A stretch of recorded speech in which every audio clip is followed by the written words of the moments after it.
Touch ಮಾಡಿಬಿಟ್ರೆ of ಆಗ್ಬಿಡುತ್ತೆ. ಇಲ್ಲಿ ಟಚ್ ಮಾಡಿ ಅವತ್ತಲ್ಲಿ ಟಚ್ ಮಾಡಿಬಿಟ್ರೆ ಆಫ್ ಆಗ್ಬಿಡುತ್ತೆ.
ಎಕ್ಸಾಮ್ ಅಂತ ಮುಂದೆ ಇರಲಿಲ್ಲ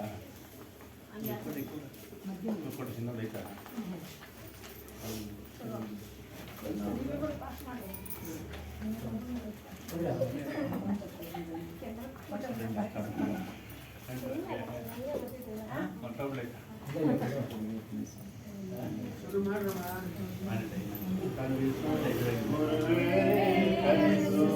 ಕಲಿಸು ಸದ್ಗುರುವೇ ಕಲಿಸು ಕಲಿಸು ಗುರುವೇ ಕಲಿಸು ಕಲಿಸು ಸದ್ಗುರುವೇ ಕಲಿಸು ಸುಳ್ಳಿನ ಸತ್ಯವನಾಡಲು ಕಲಿಸು ಸುಳ್ಳಿನ ನಡುವೆ ಸತ್ಯವನಾಡಲು ಕಲಿಸು ಸ್ವಾರ್ಥದ ನಡುವೆ ನಿಸ್ವಾರ್ಥಿಯಾಗಲು ಕಲಿಸು ಸ್ವಾರ್ಥದ ನಡುವೆ ನಿಸ್ವಾರ್ಥಿಯಾಗಲು ಕಲಿಸು ಅಂಜಿ ನಡೆವರ ನಡುವೆ ಧೀರನಾಗಲು ಕಲಿಸು ಅಂಜಿ ನಡೆವರ ನಡುವೆ ಧೀರನಾಗಲು ಕಲಿಸು ಬೆರೆಯ ದುಷ್ಟರ ನಡುವೆ ಜಾಣನಾಗಲು ಕಲಿಸು ಕಲಿಸು ಗುರುವೇ ಕಲಿಸು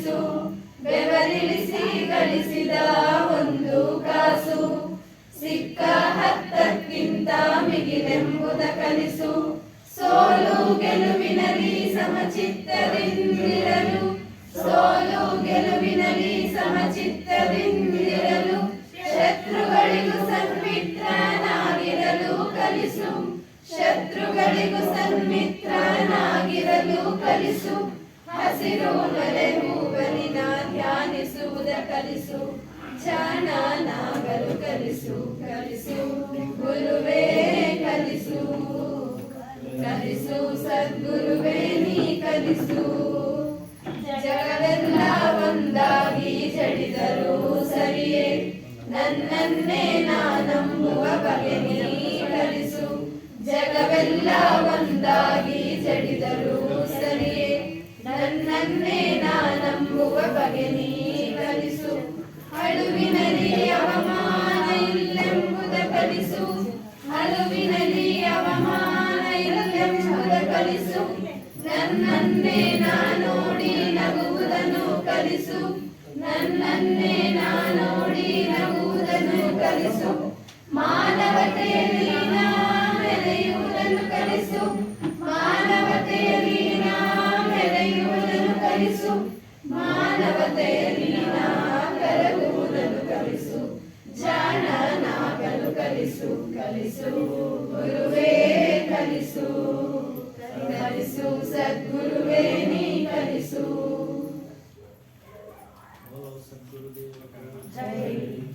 ತಿಷ್ಠತಿ ಜ್ಞಾನರೂಪಂ ನರರೂಪಂ ಕಬೀರವೋ ವಾಸನಾಕಾಲ ಸರ್ವತ್ರಂ ಜ್ಞಾನಂ ದೃಶ್ಯತಿ ದೃಶ್ಯತಿ ಮುಂದೆ ಬನ್ನಿ ಕಬೀರ ಮಹಾವಂದೇ ಜ್ಞಾನೀನಾಮಧಿಕಭವಃ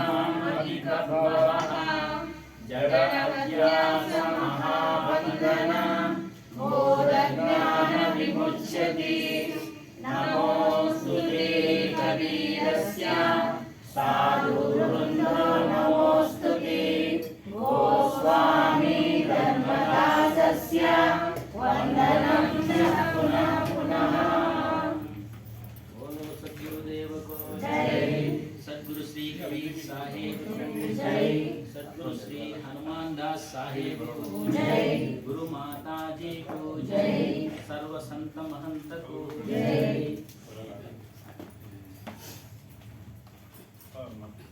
ಪೂಜ್ಯರು ಪ್ರಾತಸ್ಮರಣೀಯ ಸದ್ಗುರುಗಳಾದಂಥ ಸದ್ಗುರು ಶ್ರೀ ಹನುಮಾನ್ ದಾಸ್ ಸಾಹೇಬರ ಶರಣಾರಿಂದಗಳು ವಂದಿಸುತ್ತಾ ನೆರೆದಿರುವ ಎಲ್ಲ ಹಿರಿಯರಿಗೆ ಕಿರಿಯರಿಗೆ ಮಹನೀಯರಿಗೆ ಎಲ್ಲರಿಗೂ ಸಹ ವಂದನೆಗಳನ್ನು ಸಲ್ಲಿಸುತ್ತಾ ಈ ದಿನ ಒಂದು ಸತ್ಸಂಗ ಕಾರ್ಯಕ್ರಮನ ಪ್ರಾರಂಭ ಮಾಡೋಣ. ಈ ದಿನ ಸತ್ಸಂಗ ಕಾರ್ಯಕ್ರಮದಲ್ಲಿ ವಿಷಯ ಧರ್ಮ.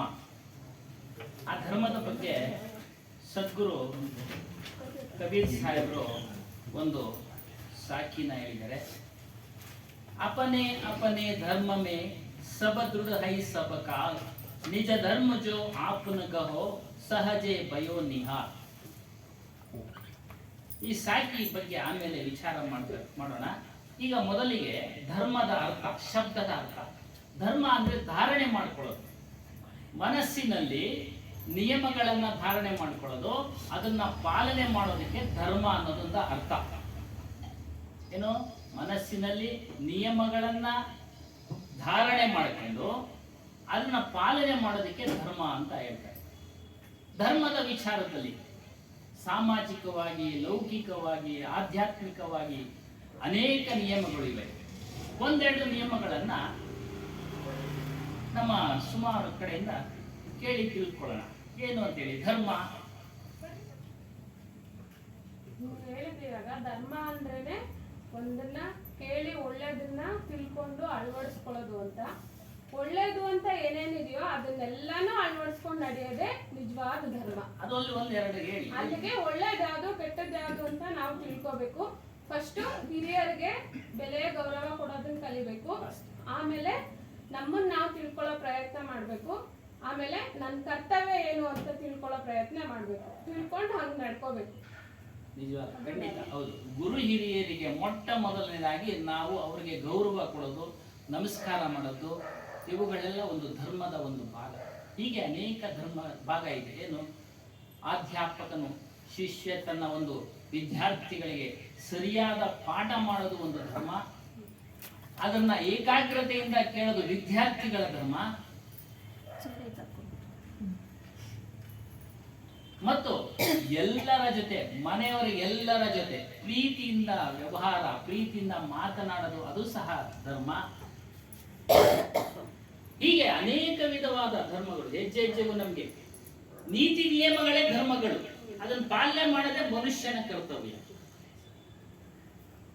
ಆ ಒಂದು ವಿಚಾರದಲ್ಲಿ ಸದ್ಗುರು ಕಬೀರ್ ಸಾಹೇಬ್ ಹೇಳ್ತಾರೆ, ಅಪನೆ ಅಪನೆ ಧರ್ಮ ಮೇ ಸಬ ದುಡಹೈ ಸಬ ಕಾಲ. ನೋಡಿ, ಅಪನೆ ಅಪನೆ ಅಂದ್ರೆ ಎಲ್ಲರೂ ಅವರವರ ಧರ್ಮದಲ್ಲಿ ದೃಢವಾಗಿ ಇದ್ದಾರೆ. ಏನು ಎಲ್ಲರೂ ಅಂದ್ರೆ ನಮ್ಮ ಹಿಂದೂ ಧರ್ಮದ ವೇದಗಳ ಪ್ರಕಾರ ನಾವು 4 ವರ್ಣಗಳನ್ನು ವಿಂಗಡಿಸಿಕೊಂಡಿದ್ದೀವಿ.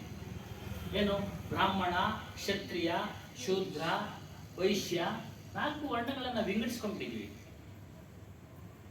ನೋಡಿ, ಬ್ರಾಹ್ಮಣರು ಪೂಜೆ ಪುನಸ್ಕಾರ, ವೇದಾಧ್ಯಯನ, ಪೂಜೆ ಮಾಡಿಸೋದು ಇವುಗಳು ಅವ್ರದ್ದು ಧರ್ಮ. ಹೇಳ್ತಾರೋ ಇದು ನಮ್ಮ ಧರ್ಮ ರೀ ಅಂತ. ಪೂಜೆ ಮಾಡಿಸೋದು, ಪೂಜೆ ಮಾಡೋದು, ವೇದಾಭ್ಯಾಸ ಮಾಡೋದು, ವೇದಗಳ ಅಧ್ಯಯನ ಮಾಡೋದು, ಜ್ಞಾನವನ್ನ ತಿಳಿಸೋದು ಇದು ನಮ್ಮ ಧರ್ಮ. ಇನ್ನು ಕ್ಷತ್ರಿಯನು ರಾಜ್ಯವನ್ನ ಸಂರಕ್ಷಣೆ ಮಾಡೋದು, ಪ್ರಜೆಗಳನ್ನ ಸಂರಕ್ಷಣೆ ಮಾಡೋದು, ರಾಜ್ಯವನ್ನ ಆಳೋದು ಅದು ಅವನ ಧರ್ಮ. ಅವನು ಹೇಳ್ತಾನೆ ಇದು ನಮ್ಮ ಧರ್ಮ. ಇನ್ನು ವೈಶ್ಯನು ವ್ಯಾಪಾರ ಮಾಡೋದು ನಮ್ಮ ಧರ್ಮ ಅಂತ ಹೇಳ್ತಾನೆ. ವ್ಯಾಪಾರಂ ದ್ರೋಹ ಚಿಂತನ ಎಲ್ಲ ಇದೆ, ಅದು ನನ್ನ ಧರ್ಮ ರೀ ಅದು ಅಂತಾನೆ. ಅದ್ರ ಬಗ್ಗೆ ನಾವೇನು 2 ಮಾತಾಡಕ್ಕಾಗೋದಿಲ್ಲ. ನನ್ನ ಧರ್ಮ ರೀ ಇದು ಅಂತಾರೆ. ಶೂದ್ರರಲ್ಲಿ ಅನೇಕ ಉಪಜಾತಿಗಳು ಬರ್ತವೆ. ವ್ಯವಸಾಯ ಮಾಡೋನು, ಮಡಿಕೆ ಮಾಡೋನು, ಕುಂಬಾರರು, ಕುಂಚಿಟಿಗರು, ನೇಕಾರರು ಎಲ್ಲರೂ ಶೂದ್ರದ ಹರಿಯಲ್ಲಿ ಬರ್ತಾರೆ. ಅಂದ್ರೆ ಕೃಷಿ ಮಾಡತಕ್ಕಂಥವ್ರಿಗೆಲ್ಲ ಈ ಒಂದು ಕೊಟ್ಬಿಟ್ರು ಹೆಸರು. ಅವರು ಸಹ ಎಲ್ಲರೂ ಅವರವರ ಧರ್ಮವನ್ನ ಪಾಲನೆ ಮಾಡ್ಕೊಂಡು ಬರ್ತಾ ಇದ್ದಾರೆ. ಏನು ಕುಂಬಾರನು ಮಡಿಕೆ ಮಾಡಿ ಮಾರಾಟ ಮಾಡೋದು ನನ್ನ ಧರ್ಮ. ಈಗೀಗ ಸ್ವಲ್ಪ ಬದಲಾವಣೆ ಆಗಿದೆ. 20 ವರ್ಷದ ಹಿಂದೆ ಎಲ್ಲ ನೇಕಾರರು ಮಕ್ಕಳೆಲ್ಲ ಮಗ್ಗ ಬಿಡೋದು ನಮ್ಮ ಕುಲ, ಬರೀ ನಮ್ಮ ಧರ್ಮ ಇದು. ಹೀಗೆ ವ್ಯವಸಾಯ ಮಾಡೋದು ರೈತನು ಇದು ನಮ್ಮ ಧರ್ಮ, ನಾನು ಒಕ್ಕಲಿಗ, ನನ್ನ ಕೆಲಸನೇ ವ್ಯವಸಾಯ ಮಾಡೋದು, ಇದು ನನ್ನ ಧರ್ಮ. ಅದನ್ನೇ ಹೇಳಿ ಅಪನೆ ಅಪನೆ ಧರ್ಮ ಮೇ ಸಬ ದೃಢಹೈ ಸಬ ಕಾಲ. ಹುಟ್ಟಿನಿಂದ ಹಿಡಿದು ಆ ಜೀವನ ಪರ್ಯಂತ ಅವರು ಅವರವರ ಧರ್ಮಗಳನ್ನ ಪಾಲನೆ ಮಾಡ್ತಾ ಇದ್ದಾರೆ. ಕಸಾಬ್ರೋನು ಕುರಿ ಕುಯ್ಯೋದು ನನ್ನ ಧರ್ಮ ರೀ, ಕುರಿ ಕುಯ್ದು ಮಾರಾಟ ಮಾಡೋದು ಅವನು ಬಿಟ್ಕೊಡಲ್ಲ, ಇದು ನನ್ನ ಕುಲ ಧರ್ಮ, ಇದು ನನ್ನ ಕುಲ ಕಸುಬು ಇದು ಅಂತ ಅವನು ಹೇಳ್ತಾನೆ. ಹೀಗೆ ಧರ್ಮದ ವಿಚಾರದಲ್ಲಿ ಹಿಂದಿನಿಂದಲೂ ನಡ್ಕೊಂಡ್ ಬಂದಿದೆ. ಇನ್ನೂ ಹೆಚ್ಚಿನ ವಿಚಾರ ಮಾಡೋಣ ಧರ್ಮದ ಬಗ್ಗೆ. ಗೀತೆಯಲ್ಲಿ ತಿಳಿಸಿರ್ತಕ್ಕಂಥ DVG ಅವರು ಬರೆದಿರೋದು ಇವೆಲ್ಲ. DVG ಅವರು ಬರೆದಿರೋದು ಮನುಷ್ಯನ ಪುರುಷಾರ್ಥಗಳಲ್ಲಿ ಧರ್ಮ, ಅರ್ಥ, ಕಾಮ, ಮೋಕ್ಷ ಅಂತ ಹೇಳ್ತಾರಲ್ಲ. ಮದುವೆ ಮಾಡಿಸೋವಾಗೆಲ್ಲ ಹೇಳ್ತಾರೆ, ಕಲ್ಯಾಣ ಮಾಡೋದು ಧರ್ಮೇಚ ಅರ್ಥೇಚ ಕಾಮೇಚ ನಾತಿ ಚರಾಮಿ. ಹೆಂಡತಿನ ಕೈ ಹಿಡ್ಕೊಂಡು ನಡೆಸ್ಕೊಂಡು ಹೋಗ್ತೀನಿ 4 ವಿಧದಲ್ಲಿ, ಧರ್ಮ, ಅರ್ಥ, ಕಾಮ, ಮೋಕ್ಷ. ಅದಕ್ಕೆ ಹೇಳ್ತಾರೆ ಪುರುಷಾರ್ಥಗಳಲ್ಲಿ ಮೊದಲನೆಯದು ಧರ್ಮ, ಕೊನೆಯದು ಮೋಕ್ಷ. ನೋಡಿ ಇವೆಲ್ಲ ಪುರುಷಾರ್ಥಗಳು, ಧರ್ಮ, ಅರ್ಥ, ಕಾಮ, ಮೋಕ್ಷ ಅಂತ ತಿಳಿಸ್ತಾರೆ. ಧರ್ಮ ಅನ್ನೋದು ಒಂದು ಸಂಬಂಧ ವಿಧಾನ. ಅಂದ್ರೇನು? ಒಂದಕ್ಕೊಂದು ಸಂಬಂಧ ಇದೆ. ಸಂಬಂಧ ಇರಲು 2 ವಸ್ತುಗಳು ಬೇಕು. 2 ವಸ್ತುಗಳು. ನೋಡಿ, ಈ ದೇಹ ಜಡ, ಇದು ಚಾಲನೆ ಆಗ್ಬೇಕಾದ್ರೆ ಚೈತನ್ಯ ಬೇಕು, ಆತ್ಮನ ಸನ್ನಿಧಾನದ ಬಲ, ಅದರ ಧರ್ಮ. ದೇಹದ ಧರ್ಮ ದೇಹದ ಪಾಡಿಗೆ ನಡೀತಾ ಇರುತ್ತೆ. ಇಂದ್ರಿಯಗಳ ಪಾಡಿಗೆ ಇಂದ್ರಿಯಗಳು ನಡೀತಾರೆ. ಯಾವುದು? ಪಂಚ ಜ್ಞಾನೇಂದ್ರಿಯಗಳು, ಶಬ್ದ, ಸ್ಪರ್ಶ, ಕಣ್ಣು, ಕಿವಿ, ಮೂಗು, ನಾಲಿಗೆ, ಚರ್ಮ, ಅದಕ್ಕೆ ಸಂಬಂಧಪಟ್ಟ ಹಾಗೆ ವಿಷಯಗಳು, ಶಬ್ದ, ಸ್ಪರ್ಶ, ರೂಪ, ರಸ, ಗಂಧ, ಇವುಗಳು ನಡೀತಾ ಇದೆ. ಅವು ಧರ್ಮ ಮಾಡ್ತಾ ಇದ್ದಾವೆ. ಮತ್ತು ಧರ್ಮದ ಸಂಬಂಧದಲ್ಲಿ ಒಂದು ಕಡೆ ಆತ್ಮ ಇದ್ದಾನೆ, ಇನ್ನೊಂದು ಕಡೆ ಜಗತ್ತಿದೆ, ದೇಹನೂ ಇದೆ. ಈ ಅನೇಕ ದೇಹಗಳು ಕೂಡಿರೋದು, ಈ ಕೂಟಕ್ಕೆ ಜಗತ್ತು ಅಂತ ಹೆಸರು. ಪ್ರಪಂಚ ಒಂದೇ ದೇಹ, ಒಂದೇ ಮರ ಇದ್ರೆ ಮರ ಅಂತ ಹೇಳ್ತಾರೆ. ಅನೇಕ ಮರಗಳಿಂದ ಕೂಡಿದ್ರೆ ಅದಕ್ಕೆ ತೋಪು ಅಂತ ಹೇಳ್ತಾರೆ. ಸರ್ವೆ ತೋಪು, ಮಾವಿನ ತೋಪು, ಹೀಗೆ ನೋಡಿ. ಹಾಗಾಗಿ ಒಂದೇ ದೇಹ ಇದ್ರೆ ದೇಹ ಅಂತ. ಅನೇಕ ದೇಹಗಳಿಂದ ಕೂಡಿರೋ ಈ ಪ್ರಪಂಚ ಜಗತ್ತು ಅನೇಕ ದೇಹಗಳಿಂದ ಕೂಡಿದೆ. ನಮ್ಮ ಮನುಷ್ಯ ದೇಹ ಅಲ್ಲದೆ ಪ್ರಾಣಿಗಳ ದೇಹನೂ ಸಹ ಸೇರಿದೆ.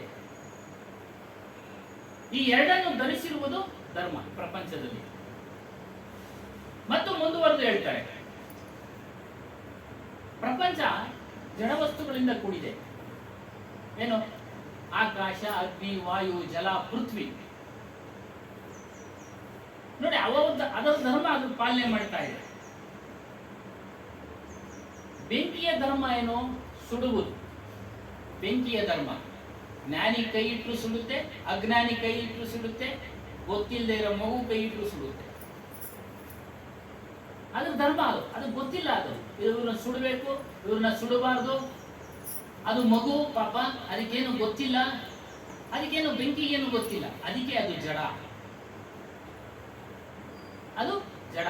ಜಡ ಅಂತ ಅಂದ್ರೆ ತನ್ನನ್ನ ತಾನು ತಿಳಿಯೋ ಶಕ್ತಿ ಇಲ್ಲ, ಇನ್ನೊಂದನ್ನ ಅರಿಯೋ ಶಕ್ತಿ ಇಲ್ಲ.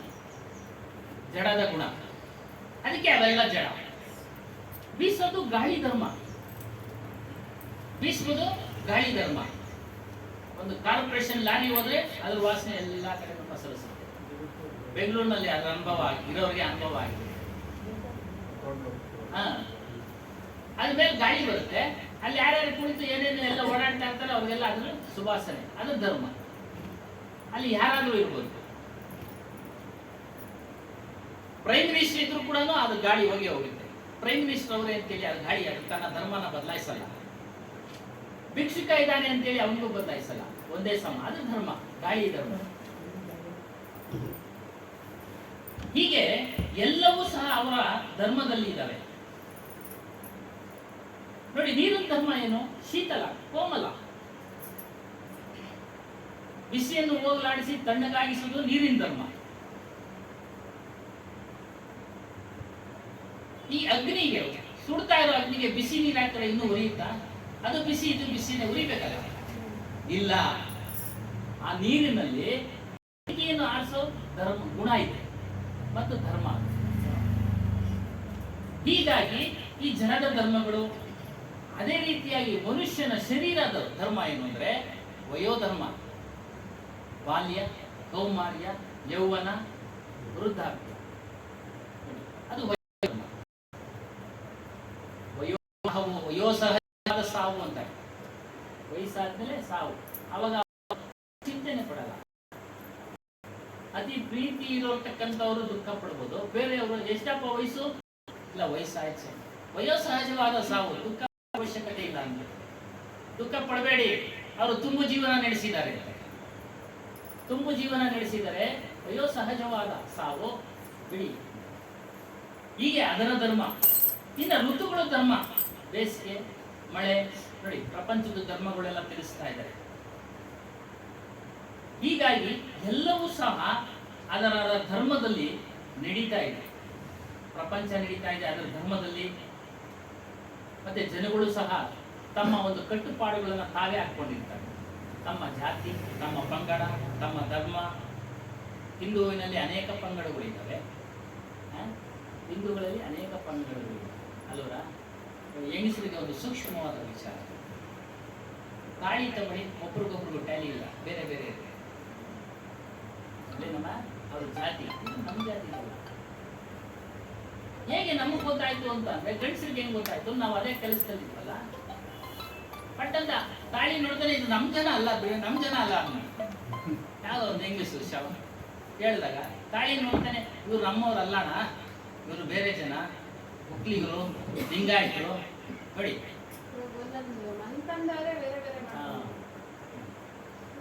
ಈ ರೀತಿಯಾಗಿ ತನ್ನದೇ ಆದಂತ ಕಟ್ಟುಪಾಡುಗಳಿಗೆ ಸಮಾಜಕ್ಕೆ ನೇಮಕ ಇವರೇ ಮಾಡ್ಕೊಂಡ್ಬಿಟ್ಟ. ಮನುಷ್ಯನೇ ಮಾಡ್ಕೊಂಡ್ಬಿಟ್ಟ. ಅವ್ರದೇ ಆಚಾರ ಬೇರೆ, ಇವ್ರದೇ ಆಚಾರಗಳು ಬೇರೆ. ಎಲ್ಲ ಒಂದೇ. ಬ್ರಾಹ್ಮಣ ಈ ಕಡೆ ಒಂದು ಆಚಾರ ಬೇರೆ, ತಮಿಳುನಾಡು ಕಡೆ ಒಂದು ಆಚಾರ ಬೇರೆ, ಉತ್ತರ ಪ್ರದೇಶದ ಕಡೆ ಒಂದು ಆಚಾರ, ಎಲ್ಲವೂ ಅವರವ್ರ ಧರ್ಮ ಅಂತ ಹೇಳಿದ್ರೆ ನಮ್ಮ ಧರ್ಮದಲ್ಲಿ ಹಂಗಿಲ್ಲ ರೀ ಅಂತ. ಅವರು ಬ್ರಾಹ್ಮಣರೇ ಆಗಿದ್ರು ಕೂಡ ನಮ್ಮ ಧರ್ಮದಲ್ಲಿ ಹಂಗಿಲ್ಲ. ಹೀಗೆ ಎಲ್ಲರೂ ಸಹ ಅವರವರ ಧರ್ಮದಲ್ಲಿ ಇದ್ದಾರೆ, ಅದೇ ಸಾಕು. ಯಾರು ಧರ್ಮವನ್ನ ಬಿಟ್ಟಿಲ್ಲ, ಧಾರಣೆ ಮಾಡ್ಕೊಂಡು ಪಾಲನೆ ಮಾಡ್ತಾ ಇದ್ದಾರೆ. ಬಿಟ್ರೆ ನಮಗೆ ತೊಂದರೆ ಆಗ್ಬಿಡುತ್ತೆ ಅಂತ ಒಂದು ನಂಬಿಕೆಯಲ್ಲಿ ಅದನ್ನ ಮಾಡ್ತಾ ಇದ್ದಾರೆ. ಹಾಗಾಗಿ ಇದು ಧರ್ಮ. ಇನ್ನು ಹೆಚ್ಚಾಗಿ ಹೇಳ್ತಾರೆ ನೋಡಿ, ಧರ್ಮ ಸ್ವರೂಪದ ಲಕ್ಷಣಗಳು ಏನು ಅಂದ್ರೆ ಭಗವನ್ನಾಮ ಸ್ಮರಣೆ, ಅದು ಧರ್ಮ. ಸ್ವ ಅಹಂಕಾರ ವಿಸರ್ಜನೆ, ಸ್ವ ಅಹಂಕಾರ ವಿಸರ್ಜನೆ, ತನ್ನಲ್ಲಿರತಕ್ಕಂಥ ಅಹಂಕಾರವನ್ನ ಬಿಡೋದು ಧರ್ಮ. ತನ್ನಲ್ಲಿರತಕ್ಕಂಥ ಅಹಂಕಾರವನ್ನ ಬಿಡೋದು ಧರ್ಮ.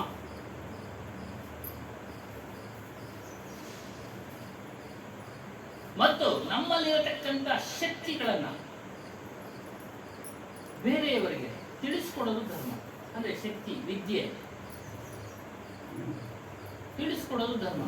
ಆತನಲ್ಲೇ ಹೋಗ್ಬಾರ್ದು ವಿದ್ಯೆ ಅಂತ ಹೇಳಿ ಅದಕ್ಕೆ ಏನ್ ಮಾಡ್ತಾರೆ ಗುರುಗಳು, ತನ್ನಲ್ಲಿರತಕ್ಕಂಥ ವಿದ್ಯೆಯನ್ನ ಯಾರು ಶ್ರದ್ಧೆಯಿಂದ ಆಲಿಸ್ತಾರೋ ಅವರಿಗೆ ಸಮರ್ಪಣಾ ಭಾವದಿಂದ ಸಂಪೂರ್ಣವಾಗಿ ತಿಳಿಸ್ಕೊಡ್ತಾರೆ.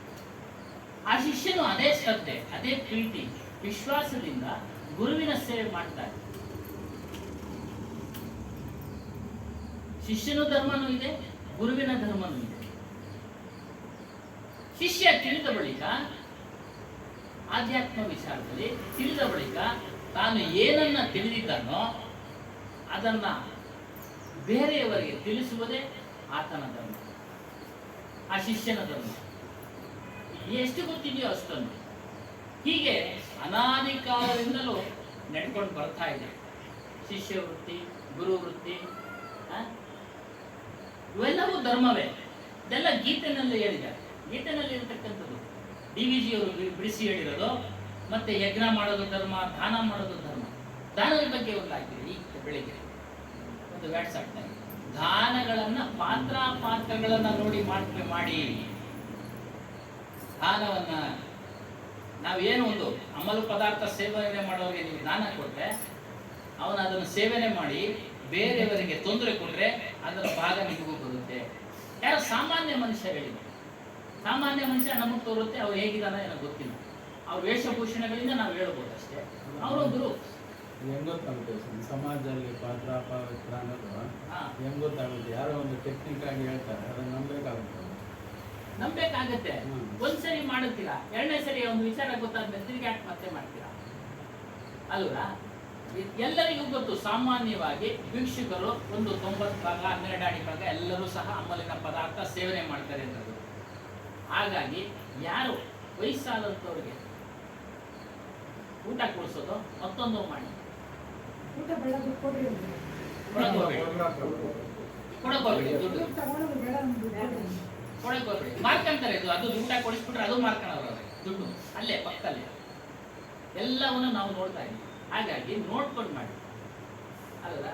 ಮಾಡಬೇಡ ಅಂತ ಎಲ್ಲ ಹೇಳಿ. ಅನಾಥಾಶ್ರಮಗಳಿದೆ, ಅಲ್ಲೂ ಇದ್ದಾವೆ, ಏನು ಮಾಡೋಕ್ಕಾಗೋದಿಲ್ಲ, ಎಲ್ಲ ಕಡೆನೂ ಅದು ಹರಡಿದೆ. ಆಗ ನೋಡಿಕೊಂಡು ಸ್ವಲ್ಪ ಭಾಗ ಮಾಡೋದು ಅಷ್ಟೇ. ಆದರೆ ನೀವು ಧರ್ಮ ಮಾಡಬೇಕಾದ್ರೆ ಒಂದು ಆಶ್ರಮ ನೋಡಿದ್ರೆ, ಒಂದು ಗುರುಗಳು ನೋಡಿದ್ರೆ ಅಲ್ಲೂ ಸಹ ಯೋಚನೆ ಮಾಡಿ ಇಲ್ಲಿ ನ್ಯಾಯದಿಂದ ನಡೀತಾ ಇದೆಯಾ ಇಲ್ಲ ಅನ್ನೋದ್ರ ಬಗ್ಗೆ. ಆಗ ನಿಮಗೆ ಅದರ ಫಲ ಸಿಗುತ್ತೆ. ಹೀಗಾಗಿ ಎಲ್ಲವೂ ಸಹ ಧರ್ಮಗಳೇ. ಈ ಧರ್ಮಗಳ ಬಗ್ಗೆ ಇನ್ನೂ ಗೀತೆನಲ್ಲಿ ಹೇಳ್ತಾನೆ. ಏನು? ಯಜ್ಞ ಮಾಡೋದು ಧರ್ಮ, ಪೂಜೆ ಮಾಡೋದು ಧರ್ಮ. ಕೊನೆಯಲ್ಲಿ ಹೇಳ್ತಾನೆ, ಆತ್ಮವನ್ನು ಸಹ ತಿಳಿಯೋದೇ ನಿನ್ನ ಧರ್ಮ, ನಿನ್ನನ್ನು ನೀನು ತಿಳಿಯುವುದೇ ಧರ್ಮ. ಅದೇ ಕೊನೆ. ನೀನು ಏನೇ ಮಾಡಿದ್ರು ಸಹ ಅದ್ರ ಫಲನ ಅನುಭವಿಸ್ಕೊಂಡು ಬರ್ತಾ ಇರ್ತೀಯ. ಏನು? ಒಂದು ದೇವಸ್ಥಾನ ಕಟ್ಟಿಸ್ತೀಯ, ಅದ್ರ ಫಲ ಅನುಭವಿಸೋಕೆ ಮತ್ತೆ ಹುಟ್ಟಬೇಕು. ನಮ್ಮಪ್ಪ ಒಂದು ಬಾವಿ ತೆಗೆಸ್ತಾ, ಪುಣ್ಯದ ಕೆಲಸ ಅಂತೇಳಿ ಎಲ್ಲ ನೀರು ಸೇದಿ ಕುಡಿತಾ ಇದ್ರು. ಯಾವನ ಬಿದ್ದು ಸತ್ತೋದ, ಅದ್ರ ಫಲ ಯಾರಿಗೆ? ಹೀಗೆ ಯೋಚನೆ ಮಾಡ. ಹಾಗಂದ್ರೆ ತೆಗ್ಸೋದೇ ಬೇಡ ಅಂತೇನಿಲ್ಲ, ಅದಕ್ಕೆಲ್ಲ ಬಂದೋಬಸ್ತ್ ಮಾಡಬೇಕು. ಸುಮ್ಮನೆ ತೆಗ್ಸಿ ಬಿಡೋದು ಅಂತ ಅಲ್ಲ. ನೋಡಿ ಅವ್ರು ಎಷ್ಟು ವಿವರಣೆ, ಹಂಗೆ ಅದಕ್ಕೆ ಪ್ರಶ್ನೆಗೆ ಉತ್ತರ ಹಾಗೆ ಕೊಟ್ಬಿಟ್ರು ಗುರುಗಳು. ಯಾರೊಬ್ಬರು ಅದಕ್ಕೆ ಬೀಳ್ದಾಯರಾಗೆ ಬಂದೋಬಸ್ತು ಮಾಡಬೇಕು. ಈಗೆಲ್ಲ ಮಾಡ್ತಾರೆ, ಮೊದಲು ಎಲ್ಲ ಇತ್ತೋ ಇಲ್ಲೋ ಗೊತ್ತಿಲ್ಲ. ಈಗೆಲ್ಲ ಜಾಲರ ಗಿಲ್ರೆಲ್ಲ ಹಾಕಿ ಬಂದೋಬಸ್ತು ಎಲ್ಲ ಇದು ಬೋರ್ವೆಲ್ ಇರಲಿ. ಅದರಿಂದ ಈ ರೀತಿ ಧರ್ಮವನ್ನ ನೀವು ಪಾಲನೆ ಮಾಡಿದ್ರೆ ನಿಮ್ಗೆ ಉಪಯೋಗ ಆಗ್ಬೇಕು. ಯಾವಾಗ ನೀವು ಧರ್ಮವನ್ನ ಪಾಲನೆ ಮಾಡ್ತೀರೋ ನಿಮ್ಗೆ ಅದ್ರ ರಕ್ಷಣೆ ಹೇಳಿ ಅಣ್ಣ. ಬೀಳ್ತಾರೆ ಅಂತ ಬಾವಿ ಇರೋದನ್ನು ಮುಚ್ಚಿಬಿಟ್ಟವ್ರೆ. ಚೆನ್ನಾಗಿರೋ ನೀರು ತುಂಬಾ ಇತ್ತು, ಮುಚ್ಚಿಬಿಟ್ಟವ್ರೆ ನಮ್ಮ ಮನೆ ಕಡೆ. ಇಲ್ಲಿ ಇವ್ರ ಮನೆ ಕಡೆ. ಹಾಗಾಗಿ ಧರ್ಮ ನಾವು ಪಾಲನೆ ಮಾಡೋದ್ರಿಂದ ಅದರಿಂದ ನಮಗೆ ರಕ್ಷಣೆ ಆಗ್ಬೇಕು. ಏನು ಉದ್ದೇಶದಿಂದ ನಾವು ಧರ್ಮವನ್ನ ಮಾಡ್ತೀವಿ? ನಮಗೆ ಒಳ್ಳೇದಾಗತ್ತೆ ಮುಂದಿನ ದಿನಗಳಲ್ಲಿ, ಇದು ನಮ್ಮನ್ನ ಕಾಯುತ್ತೆ. ನಾವು ಮಾಡಿದ ಪುಣ್ಯ, ದಾನ, ಧರ್ಮ ನಮ್ಮನ್ನು ಕಾಯುತ್ತೆ, ಖಂಡಿತ ಕಾಯುತ್ತೆ, ಇಲ್ಲ ಅಂತ ಹೇಳಿ. ಅದಕ್ಕೆ ಒಂದು ಸಂಸ್ಕೃತದಲ್ಲಿ ಹೇಳ್ತಾರೆ, ಧರ್ಮೋ ರಕ್ಷತಿ ರಕ್ಷತಃ. ಯಾರು ಧರ್ಮವನ್ನ ರಕ್ಷಣೆ ಮಾಡ್ತಾರೋ ಅದನ್ನು ಅವರು ರಕ್ಷಣೆ ಮಾಡುತ್ತೆ. ಆದರೆ ಎಲ್ಲರೂ ಸಾಮಾನ್ಯವಾಗಿ ಪಾಲನೆ ಮಾಡತಕ್ಕಂಥ ಧರ್ಮಗಳು ಮನುಷ್ಯನನ್ನ ರಕ್ಷಣೆ ಮಾಡುತ್ತಿಲ್ಲ. ಉದ್ದೇಶನೂ ಚೆನ್ನಾಗಿರ್ಬೇಕು. ಯಾವಾಗಾದ್ರೂ ಒಳ್ಳೇದಾಯ್ತು, ತಕ್ಷಣಕ್ಕಾಗದಿದ್ರು ಆ ರಕ್ಷಣೆ ಮಾಡೋದು ತಾತ್ಕಾಲಿಕ ರಕ್ಷಣೆಯಿಂದ ಕೂಡಿರಬಾರ್ದು. ನಮಗೆ ಶಾಶ್ವತವಾದ ರಕ್ಷಣೆ ಇರಬೇಕು. ತಾತ್ಕಾಲಿಕ ರಕ್ಷಣೆ ನಮಗೆ ಬೇಕಾಗಿಲ್ಲ, ಶಾಶ್ವತವಾದ ಪರ್ಮನೆಂಟ್ ಅಂತಹ ಧರ್ಮವನ್ನ ಮಾಡಬೇಕು. ಏನಮ್ಮ ಹೇಳಿ, ಏನಾರಿದ್ರೆ ಹೇಳ್ಬೋದು. ಯಾಕಂದ್ರೆ ಅವ್ರಿಗೆ ಅವಕಾಶ ಕೊಟ್ಟು, ನಿಮ್ಗೂ ಒಂದು ಅವಕಾಶ ಕೊಟ್ಬಿಡ್ತೀವಿ. ನಿಮ್ಮಲ್ಲಿ ಇರ್ತಕ್ಕಂಥ ಒಂದು ಜ್ಞಾನ ನಮಗೂ ಅಷ್ಟು ಗೊತ್ತಾಗಲಿ, ನಾವು ತಿಳ್ಕೊಳ್ಳೋಣ ಅಲ್ಲ ವಿಚಾರಗಳು. ಹೀಗೆ ಧರ್ಮೋ ರಕ್ಷತಿ ರಕ್ಷತಃ. ಯಾರು ಧರ್ಮವನ್ನ ಪಾಲನೆ ಮಾಡ್ತಾರೆ ಅವ್ರನ್ನ ರಕ್ಷಣೆ ಮಾಡಬೇಕು. ಈಗ ಎಲ್ಲಾ ಧರ್ಮಗಳನ್ನ ಪಾಲನೆ ಮಾಡ್ತಾ ಇದೀವಿ, ರಕ್ಷಣೆ ಮಾಡ್ತಾ ಇದೆಯಾ? ಹಿಂದೂ ಧರ್ಮ ಪಾಲನೆ ಮಾಡ್ತಾ ಇದೀವಿ, ಹಿಂದೂಗಳನ್ನ ರಕ್ಷಣೆ ಮಾಡ್ತಿದ್ಯಾ? ಮುಸಲ್ಮಾನರು ಪಾಲನೆ ಮಾಡ್ತಾ ಇದ್ದಾರೆ, ಮುಸಲ್ಮಾನರು ರಕ್ಷಣೆ ಆಗ್ತಾ ಇದೆಯಾ? ಕ್ರಿಶ್ಚಿಯನ್ ಧರ್ಮ ಅವರು ಪಾಲನೆ ಮಾಡ್ತಾರೆ, ಅವ್ರ ರಕ್ಷಣೆ ಆಗ್ತಾ ಇದೆಯಾ? ಇಲ್ಲ. ಕೆಲವರಿಗೆ ನೋಡಿ ಹತ್ಯೆಗಳಾಗ್ತಾ ಇದೆ, ಅದು ಸರ್ವೇ ಸಾಮಾನ್ಯ, ಬಿಟ್ಬಿಡೋಣ. ಕೆಲವರು ರಕ್ಷಣೆ ಆಗ್ತಾ ಇದೆ, ಬಿಟ್ಬಿಡೋಣ. ಅವೆಲ್ಲ ತಾತ್ಕಾಲಿಕ. ಈ ಶರೀರ ಇರೋವರೆಗೂ ಮತ್ತೆ ಅವನು ಹುಟ್ಟು ಬರಬೇಕಲ್ಲ. ಕಠೋಪನಿಷತ್ತಲ್ಲಿ ಒಂದು ಹೇಳ್ತಾರೆ, ಪ್ರೇಯೋ ಮಾರ್ಗ ಶ್ರೇಯೋ ಮಾರ್ಗ. ಪ್ರೇಯೋ ಮಾರ್ಗ ಅಂದ್ರೆ ಸಂಸಾರಕ್ಕೆ ಸಂಬಂಧಪಟ್ಟ ವಿಚಾರಗಳನ್ನು ಅಳವಡಿಸಿಕೊಂಡು ಅವನು ಪಾಲನೆ ಮಾಡೋದು, ಅದು ಧರ್ಮವೇ.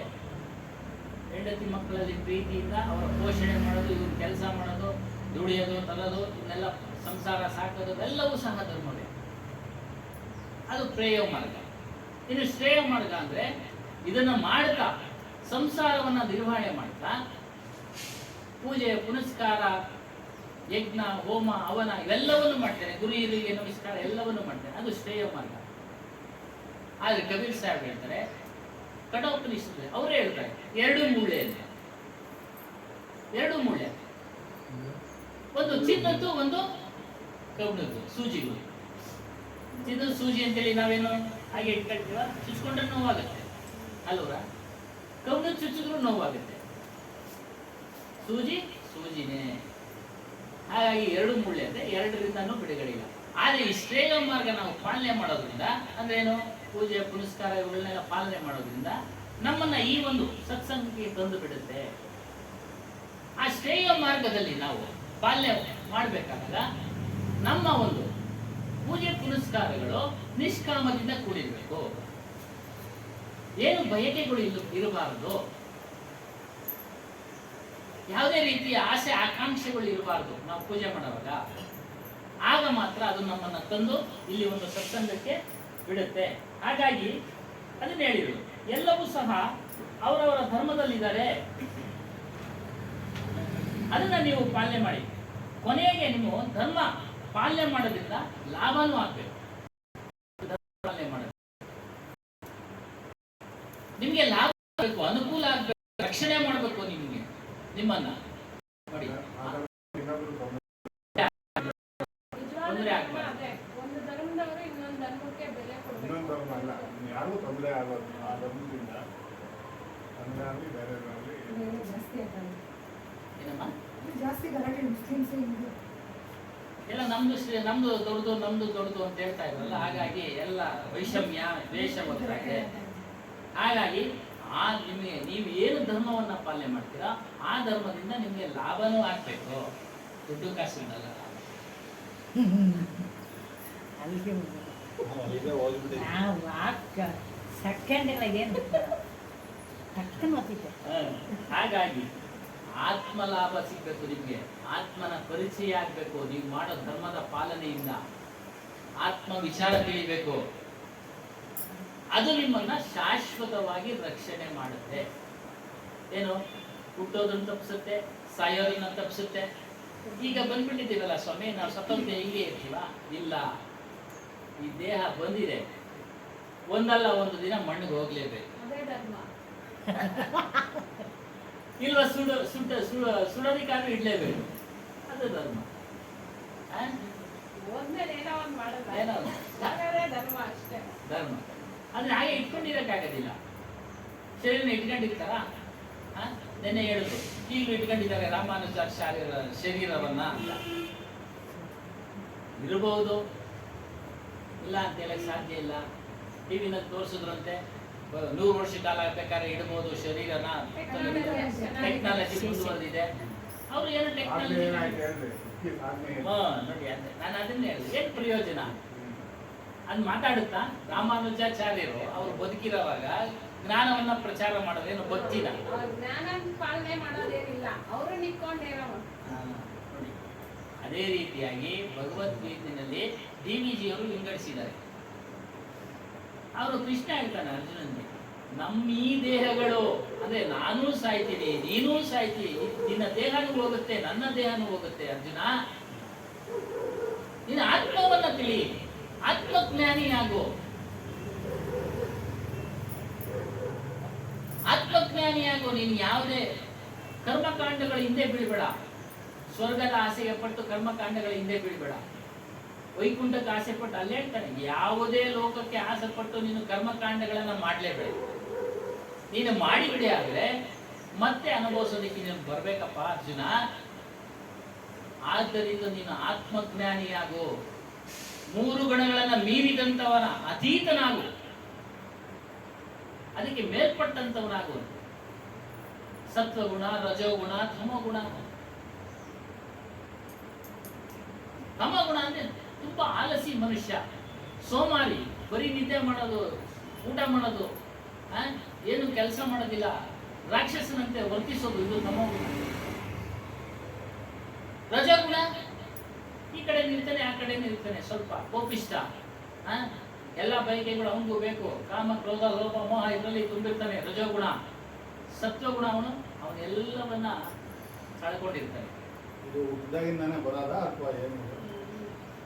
ಗುಣ ಸ್ವಭಾವ ಕೆಲವೊಂದು ಹುಟ್ಟಿದಾಗಿಂದಲೂ ಬಂದ್ಬಿಡ್ತವೆ, ಸಂಸ್ಕಾರದ ಫಲಕ್ಕೆ ಅನುಗುಣವಾಗಿ, ಪೂರ್ವಾರ್ಜಿತ ಕರ್ಮದ ಫಲಕ್ಕೆ ಅನುಗುಣವಾಗಿ. ಈ ತಂದೆ ತಾಯಿಗಳಿಂದ ಬಳುವಳಿಯಾಗಿ ಬರ್ತಾ ಬಂದಿದೆ. ಜೀನ್ಸ್ ಇಂದ ಕಾಯಿಲೆ ಕಸಾಲೆ ಗುಣಗಳು ಹಂಗೆ. ಗುಣಗಳು ಸಹ ಪ್ರಾರಬ್ಧ ಕರ್ಮ ಅನುಸಾರ ಅವನು ಹಿಂದೆ ಏನು ಮಾಡಿರ್ತಾನೋ ಆ ಕರ್ಮಕ್ಕೆ ಅನುಗುಣವಾಗಿ ಅವನಿಗೆ ಗುಣಗಳು ಬರ್ತವೆ, ಕಾಯಿಲೆಗಳು ಸಹ ಅಷ್ಟೇ. ಕೆಲವೊಂದು ಜಾಸ್ತಿ ಡಿಫ್ರೆಂಟ್ ಆಗಿರ್ತೈತೆ, ಕೆಲವೊಂದು ಜಾಸ್ತಿ ಡಿಫ್ರೆಂಟ್ ಆಗಿರ್ತೈತೆ. ಅದಂಗೆ ಯಾರಿಂದ ಸಾಧ್ಯ ಸ್ವಾಮಿ? ಆ? ಅದ್ರ ಗುಣಗಳನ್ನ ತಪ್ಪಿಸೋದಿಕ್ಕೆ ಯಾರಿಂದ ಸಾಧ್ಯ? ಸತ್ಸಂಗದಲ್ಲಿ ಗುರುವಿನಿಂದ ಮಾತ್ರ ಸಾಧ್ಯ.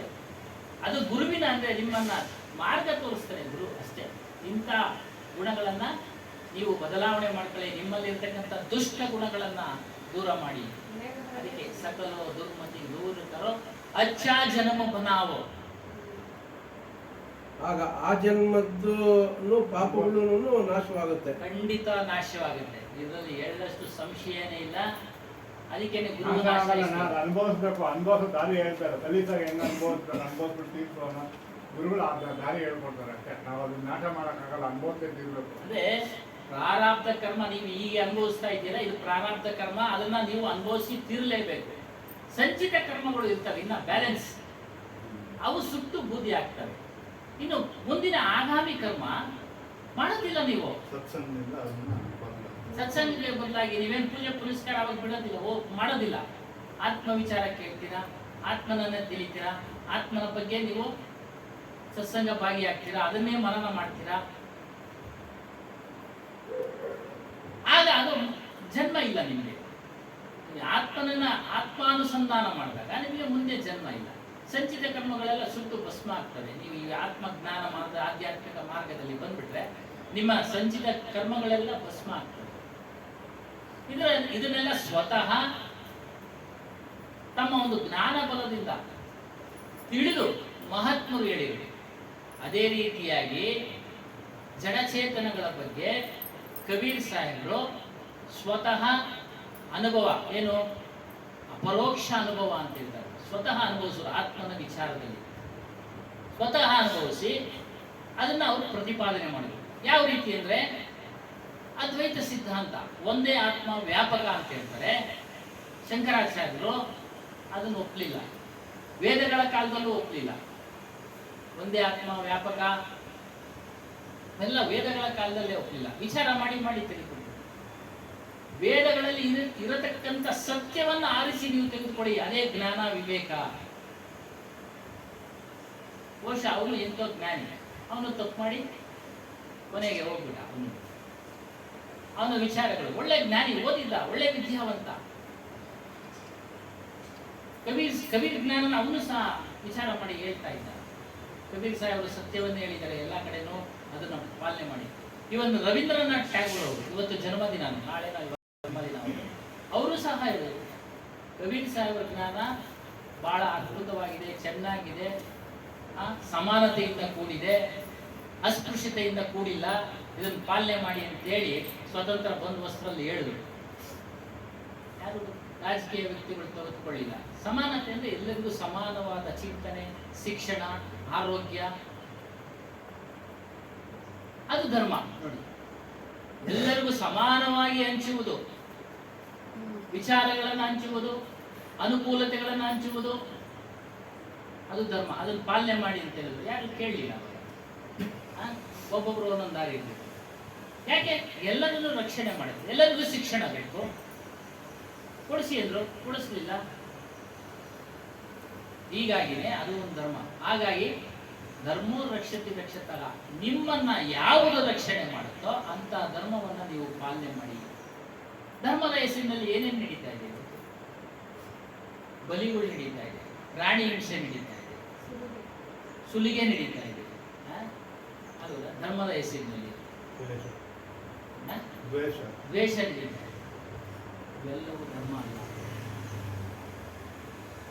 ಕರುಣೆ, ಕ್ಷಮ, ದಯ, ಸತ್ಯ, ನ್ಯಾಯ, ಶೀಲ ಇವುಗಳನ್ನು ಧಾರಣೆ ಮಾಡ್ಕೊಂಡು ನಡೆಯದೆ ನಿಜವಾದ ಧರ್ಮ. ಅದನ್ನೇ ಅವರು ಹೇಳಿದ್ರು. ಏನು? ಅಪನೆ ಅಪನೆ ಧರ್ಮಮೇ ಸಬ ದೃಢ ಸಬ ಖಾ. ಎಲ್ಲರೂ ಹೈ ಅಂದ್ರೆ ಎಲ್ಲರೂ ಇದ್ದಾರೆ, ದೃಢವಾಗಿ ನಿಂತಿದ್ದಾರೆ, ಅವರವರ ಧರ್ಮವನ್ನು ಪಾಲನೆ ಮಾಡ್ತಾ ಇದ್ದಾರೆ. ಎಲ್ಲಾ ಆಗಿನ ಕಾಲದಿಂದ ಹಿಡಿದು ಈಗಿನ ಕಾಲದವರೆಗೂ ಇದೆ. ನಿಜ ಮುಜೋ ಆಪನ ಗಹೋ, ಏನು ನಿಜವಾದ ಧರ್ಮ ಯಾವುದು ಅಂತ ತಿಳಿರಿ ನೀವು.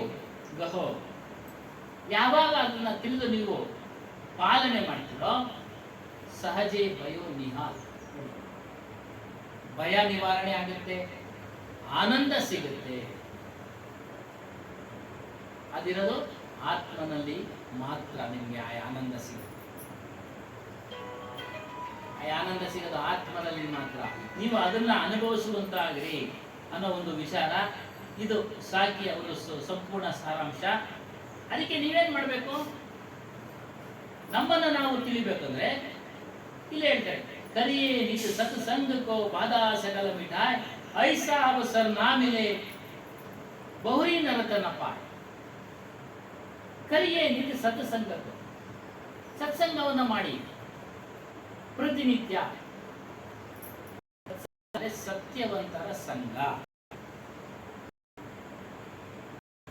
ಸತ್ಯವಂತರು ಅಂದ್ರೆ ಯಾರು ಪರಮಾತ್ಮನ ಅನುಸಂಧಾನ ಮಾಡ್ತಾ ಇದ್ದಾರೆ ಅವರು ಸತ್ಯವಂತರು. ತೀರ್ಥಕ್ಷೇತ್ರಗಳು ಸತ್ಯವಲ್ಲ, ತೀರ್ಥಕ್ಷೇತ್ರಗಳು ಅವೆಲ್ಲ ಸತ್ಯ ಅಲ್ಲ. ಅವರೆಲ್ಲ ಉದ್ಧಾರ ಆಗ್ಬೇಕಾಗಿದ್ರೆ ಅಲ್ಲಿರೋರೆಲ್ಲ ಉದ್ಧಾರ ಆಗ್ಬಿಟ್ಟು ಅಲ್ಲಿ ಜನಸಂಖ್ಯೆ ಶೂನ್ಯ ಆಗ್ಬೇಕಾಗಿತ್ತು ತೀರ್ಥಕ್ಷೇತ್ರಗಳಲ್ಲಿ. ಯಾಕಾಗಿಲ್ಲ? ಉತ್ತರ ಪ್ರದೇಶದಲ್ಲಿ ಎಷ್ಟು ತೀರ್ಥಕ್ಷೇತ್ರಗಳಿದ್ದಾವೆ? ಕಾಶಿ ಇದೆ, ಅಲಹಾಬಾದ್, ಪ್ರಯಾಗ್ ಇದೆ, ಸ್ವಾಮಿ ಅಲ್ವಾ? ಯಾಕೆ ಅಲ್ಲಿಂದ ಇಲ್ಲಿಗೆ ಬರ್ತಾ ಇದ್ದಾರೆ? ಇದು ಇದೆ, ಬೆಳೀತಾ ಇದೆ ಜನಸಂಖ್ಯೆ ಅಲ್ಲಿ.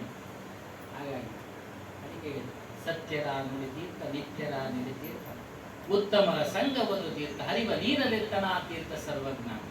ಸರ್ವಜ್ಞನು ಕನ್ನಡಿಗ, ಅವನು ಹೇಳಿದ ನೋಡಿ, ಸತ್ಯರ ನಡೆ ತೀರ್ಥ ನುಡಿ ತೀರ್ಥ ಅಂತವರ ಸಹವಾಸ ಮಾಡಿ ಸತ್ಯ ಏನು ಅನ್ನೋದು ತಿಳಿಸ್ಕೊಡ್ತಾರೆ ನಿಮಗೆ. ಪ್ರಪಂಚದಲ್ಲಿ ಯಾವುದು ಸತ್ಯ ಅನ್ನೋದು ನಿಮಗೆ ತಿಳಿಸ್ಕೊಡ್ತಾರೆ. ಅಂತವರ ಸಹವಾಸ ಮಾಡಿ. ತೀರ್ಥಕ್ಷೇತ್ರಗಳಿಂದ ಏನು ಪ್ರಯೋಜನ ಇಲ್ಲ. ದುಡ್ಡು ಕಾಸು ಚೆನ್ನಾಗಿದ್ರೆ ಹೋಗಿ ಬನ್ನಿ, ನೋಡ್ಕೊಂಡು ಆರಾಮಾಗಿ ಓಡಾಡ್ಕೊಂಡು ಒಂದು ರೀತಿ ವಾಯು ವಿಹಾರ ಆಗ್ಬೋದು, ಮತ್ತೊಂದು ಪ್ರದೇಶ ನೋಡ್ಬೇಕು ಅಷ್ಟೇ. ದೇಶ ಓದಿ, ದೇಶ ನೋಡಿ, ಕೋಶ ಓದಿ, ದೇಶ ಸುತ್ತು ಕೋಶ ಓದಿ. ಹಾಗೆ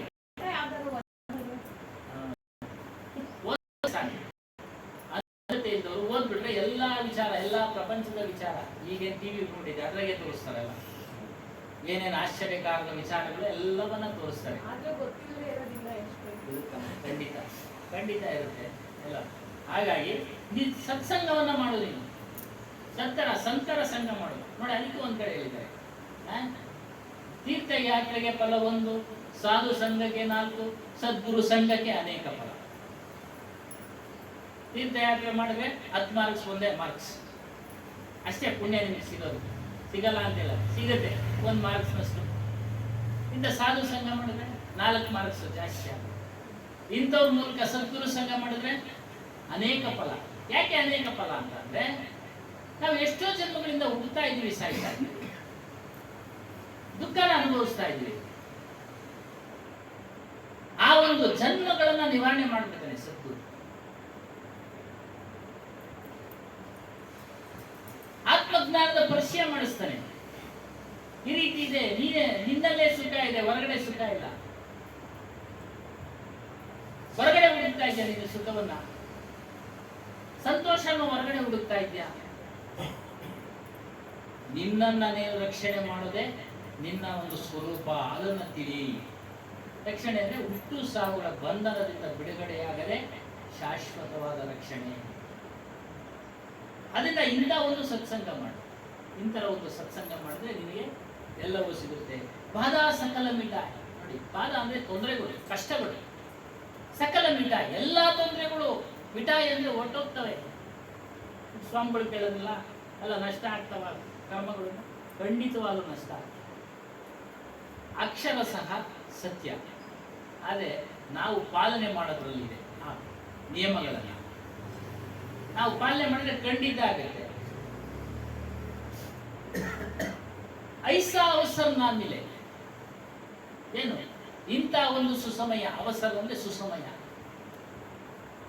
ಸುಸಮಯ ಯಾವುದು? ಮನುಷ್ಯ ಜನ್ಮ. ಗುರುಗಳ ಹತ್ರ ಸತ್ಸಂಗ ಕೇಳೋದು ಜಾಸ್ತಿ ಮಾರ್ಕ್ಸ್, ಅದನ್ನ ಪಾಲನೆ ಮಾಡಿದ್ರೆ ಅದು ಜಾಸ್ತಿ ಮಾರ್ಕ್ಸ್. ಕೇಳಿ ಪಾಲನೆ ಮಾಡಿದ್ರೆ ನಿಮ್ಗೆ 100ಗೆ 100. ಅದೇನಮ್ಮ, ಕೇಳಿದ್ರೆ ಏನು ಬರಲ್ಲ. ವಿದ್ಯಾರ್ಥಿಗಳವ್ರೆ, ಕೇಳ್ಕೊಂಡು ಬಂದ್ಬಿಟ್ರೆ ಏನು ಪ್ರಯೋಜನ ಇಲ್ಲ. ಕೇಳಿದ್ದನ್ನ ಅವರು ತಿರ್ಗಾ ಚಿಂತನೆ ಮಾಡಿ ಹೋಗಿ ಬರೋದ್ರೇನೆ ಅಲ್ಲಿ 100ಗೆ 100.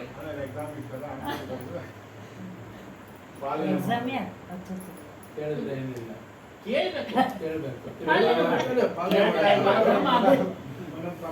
ಕೇಳ್ತಾ ಕೇಳ್ತಾ ಆದಷ್ಟು ಕಡೆ ಪಾಲನೆ ಆಗ್ತಾ ಇರ್ತೀವಿ.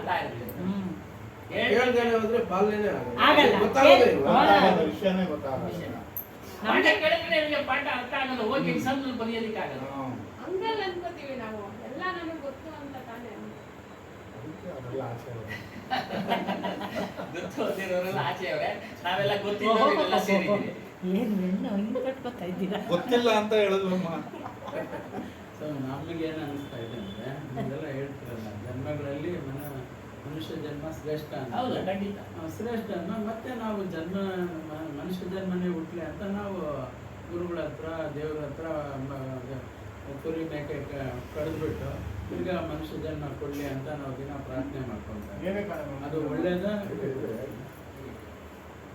ಯಾವಾಗ ನೀವು ಪ್ರಾಣಿ ಹಿಂಸೆ ಮಾಡಿದ್ರೋ ಅವಾಗ ಮತ್ತೆ ನೀವು ಆ ಒಂದು ಅದೇ ಪ್ರಾಣಿ ಜನ್ಮ ನೀವು ತಾಳಲೇಬೇಕು. ಜಡಭರತನ ಕತೆ ತೆಗೆದುಕೊಳ್ಳಿ. ಮಹಾಜ್ಞಾನಿ ಅವನು ಭರತ ಚಕ್ರವರ್ತಿ. ವನಪ್ರಸ್ಥಾಶ್ರಮ, ತನ್ನ ಮಕ್ಕಳಿಗೆಲ್ಲ ರಾಜ್ಯ ಕೊಟ್ಬಿಟ್ಟ. ವನಪ್ರಸ್ಥಾಶ್ರಮ ಅಂದ್ರೇನು? ವಯಸ್ಸಾದ್ಮೇಲೆ ರಾಜ್ಯ ಅವೆಲ್ಲ ಮಕ್ಕಳಿಗೆ ಕೊಟ್ಟು ನೀವು ಮಾಡ್ಕೊಳ್ರಪ್ಪ ಅಂತೇಳಿ ಹೋಗಿ ದೇವ್ರ ಧ್ಯಾನ ಮಾಡೋದು, ತಪಸ್ ಮಾಡೋದು. ಅದಕ್ಕೆ ವಾನಪ್ರಸ್ಥಾಶ್ರಮ ಕೊಟ್ಬಿಟ್ಟು ಹೋದ. ತಪಸ್ ಮಾಡೋದಲ್ಲಿ ದಿನ ದಿನ ಬೆಳಿಗ್ಗೆ ಅದು ಪಕ್ಕದಲ್ಲಿ ನದಿ ಸ್ನಾನ ಮಾಡೋದು, ಪೂಜೆ ಪುನಸ್ಕಾರ ಮಾಡೋದು. ಒಂದಿನ ಒಂದು ಜಿಂಕೆ, ಗರ್ಭಿಣಿ ಜಿಂಕೆ ಅಂಟಿಸ್ಕೊಂಡು ಹುಲಿ ಅಂಟಿಸ್ಕೊಂಡ್ ಬಂದ್ಬಿಡ್ತು. ನದಿನ ದಾಟ್ಬೇಕಾದ್ರೆ ನೆಗಿಬೇಕಲ್ಲ ಜಿಂಕೆ, ನೆಗಿತು, ನದಿಯೊಳಗೆ ಬಿದ್ದೋಯ್ತು. ಅಲ್ಲೇ ಪ್ರಸವ ಆಗ್ಬಿಡ್ತು, ಒಂದು ಮರಿ ಆಗ್ಬಿಡ್ತು, ಜಿಂಕೆ ಮರಿ. ತಾಯಿ ಮರಿ ಸತ್ತೋಯ್ತು. ಓ ತಾಯಿ ಮಗು ಅಂತೇಳಿ ಅವನಿಗೆ ಕರುಣೆ ಬಂದ್ಬಿಡ್ತು. ಮಗು ಪಾಪ ಮರಿ ಜನ್ಮ ಕೊಟ್ಟಿದೆ ಅಂತೇಳಿ ಬಂದು ಸಾಕ್ತಾನೆ. ಸಾಕ್ತಾ ಅವನ್ಮೇಲೆ ಅದ್ರ ಮೇಲೆ ಮೋಹ ಬಂದ್ಬಿಡ್ತು ಅವನಿಗೆ. ದೊಡ್ಡದಾಗೋಯ್ತು. ದಿನ ಅದಕ್ಕೆ ಸೇವೆ ಮಾಡೋದೇ ಇವ್ನ ಕೆಲಸ. ಬಿಟ್ಬಿಟ್ಟ ತಪಸ್ನೆಲ್ಲ. ಒತ್ತೊತ್ತಿಗೆ ಅದಕ್ಕೆ 3 ಹೊತ್ತು ತಿನ್ನಿಸ್ಬೇಕಲ್ಲ, ಮೇಯಿಸ್ಬೇಕಲ್ಲ ಕರ್ಕೊಂಡೋಗಿ. ಮೊದಲು ಹಾಲು ಕುಡಿಸ್ದ, ಆಮೇಲೆ ಹುಲ್ ಮೇಯಿಸಿ ಕರ್ಕೊಂಡು ಹೋದ. ದೊಡ್ಡದಾಗೋಯ್ತು. ದೊಡ್ಡದಾದ್ಮೇಲೆ ವಯೋ ಸಹಜವಾದ ಆಸೆ ಅದಕ್ಕೆ. ಜಿಂಕೆ ಬಂತು, ಜಿಂಕೆಗಳ ಜೊತೆ ಓಡೋಯ್ತು. ಅದೇನಮ್ಮ ವಯೋಸಹಜ. ದೊಡ್ಡ ಗುಂಪು ಬಂತು. ನಮ್ಮ ಜಾತಿಯವ್ರು ಬಂದವ್ರೆ ಅಂತ ಗುರುತಿಸ್ತು, ಹೋಯ್ತು. ಇವಾಗ ಅಷ್ಟೊತ್ತಿಗೆ ವೃದ್ಧಾಪ್ಯ ಬಂದಿತ್ತು. ಇನ್ನೇನು ಆಗೋ ಇದು ಅಂತ ಆಯ್ತಾ. ಜಿಂಕೆ ಕಾಣಿಸ್ಲಿಲ್ಲ. ನನ್ ಜಿಂಕೆ ಅನ್ಕೊಂಡು ಹೇಳ್ಕೊಂಡು ಪ್ರಾಣ ಹೊರಟೋಯ್ತು. ಜಿಂಕೆ ಆಗಿ ಹುಟ್ಟಿದ್ರು ಸಹ ಅವನಿಗೆ ಪೂರ್ವ ಜನ್ಮದ ಸಂಸ್ಕಾರ, ಇವನು ತಪಸ್ಸು ಎಲ್ಲ ಮಾಡಿದ್ನಲ್ಲ, ಅದ್ರ ಫಲ ಅವನಿಗೆ ಗೊತ್ತಾಗ್ತಾ ಇತ್ತು. ನಾನು ಮನುಷ್ಯ ಜನ್ಮ ಪಡೆದಿದ್ದೆ, ಇಂಥ ಕೆಲಸ ಮಾಡ್ತಾ ಇದ್ದೆ. ಅವಿವೇಕದಿಂದ ಜಿಂಕೆ ಮೇಲೆ ಮೋಹ ಇಟ್ಟು ಜಿಂಕೆನ್ ಸಾಕ್ದೆ. ಸಾಕಿರೋನೇ ಜಿಂಕೆ ಆಗಿ ಹುಟ್ಟಬೇಕಾದ್ರೆ ನೀವು ಅದನ್ನ ಬಲಿ ಕೊಡೋದು ನೀವೇ ಹುಟ್ಟದೇ ಇರ್ತೀರ. ನಾವುಗಳೆಲ್ಲ ನಮ್ಮನ್ನ ನಾವೇ ಪ್ರಶ್ನೆ ಮಾಡ್ಕೊಂಡು ಅದೇನಮ್ಮ. ಮಹಾಭಾರತ ಸೀರಿಯಲ್ ಕೃಷ್ಣ ಹೇಳ್ತಾನೆ, ಗೋವರ್ಧನಗಿರಿ ಪೂಜೆ ಮಾಡೋವಾಗ ಅವನು ತರ್ತಾನೆ ಪೂಜಾರಿ ಕುರಿ ಮರಿನ. ಹೇಳ್ತಾನೆ ಯಾವುದೇ ಕಾರಣಕ್ಕೂ ಬಲಿ ಕೊಡೋದು ಒಳ್ಳೇದಲ್ಲ ಅಂತ ಕೃಷ್ಣನೇ ಹೇಳಿದ್ದಾನೆ. ಯಾರು ಪಾಲನೆ ಮಾಡ್ತಾ ಇದ್ದಾರೆ? ದೇವರ ಹೆಸರಿನಲ್ಲಿ ಇವರು ಸೃಷ್ಟಿ ಮಾಡಿಕೊಂಡಿರತಕ್ಕಂಥದ್ದು. ದೇವರ ಹೆಸರಿನಲ್ಲಿ ಮನುಷ್ಯರು ಸೃಷ್ಟಿ ಮಾಡಿಕೊಂಡಿರತಕ್ಕಂಥದ್ದು ಬಲಿ ಕೊಡೋದು. ಇವೆಲ್ಲ ಯಾವ ದೇವರು ಸಹ ಬಲಿ ಕೊಡುವಂತ ಕೇಳಿಲ್ಲ. ಇವ್ರು ಮಾಡಿಬಿಟ್ಟಿದ್ದಾರೆ. ರೂಢಿ ಮಾಡಿದ್ಮೇಲೆ ಮಾಡ್ಬೇಕು, ಮಾಡ್ತಾವ್ರ ಅಷ್ಟೇ.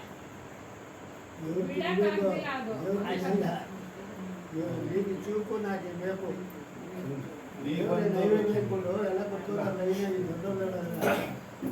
ನೀವೊಂದು ರುಚಿ ನೋಡು ಒಮ್ಮೆ ಆದರೂ ಆಗ ನಿನ್ನನ್ನೇ ಗುಡಿಯಿಂದ ಅಟ್ಟೆ ಕೋಳಿ ಪೂಜೆ ಮಾಡ್ತಾರಲ್ಲ, ಮುನೇಶ್ವರ ಅನ್ನಮ್ಮ ಅದೆಲ್ಲ ಮಾಡ್ತಾರಲ್ಲ, ಎಲ್ಲ ಮಾಡಿ ಸ್ಪೆಷಲ್ ಬಾರ್ಡ್ಸ್ ಎಲ್ಲ ದೇವ್ರು ಕೊಡ್ತಾರೆ. ಸ್ಪೆಷಲ್ ಬಾರ್ಡ್ಸ್ ದೇವರಿಗೆ ಪೂಜಾರಿಗೆ. ಆಮೇಲೆ ಬಂಧುಗಳೆಲ್ಲ ಕುತ್ಕೊಂಡು ಕತ್ತೆಗಳೆಲ್ಲ ಕುತ್ಕೊಂಡು ಲೈನಾಗಿ ದೇವರೇ ನಾನು ತಿನ್ನಲ್ಲ ಏನಿಲ್ಲ, ಇವರು ಕೊಡ್ಬಿಟ್ಟು ಚೆನ್ನಾಗಿ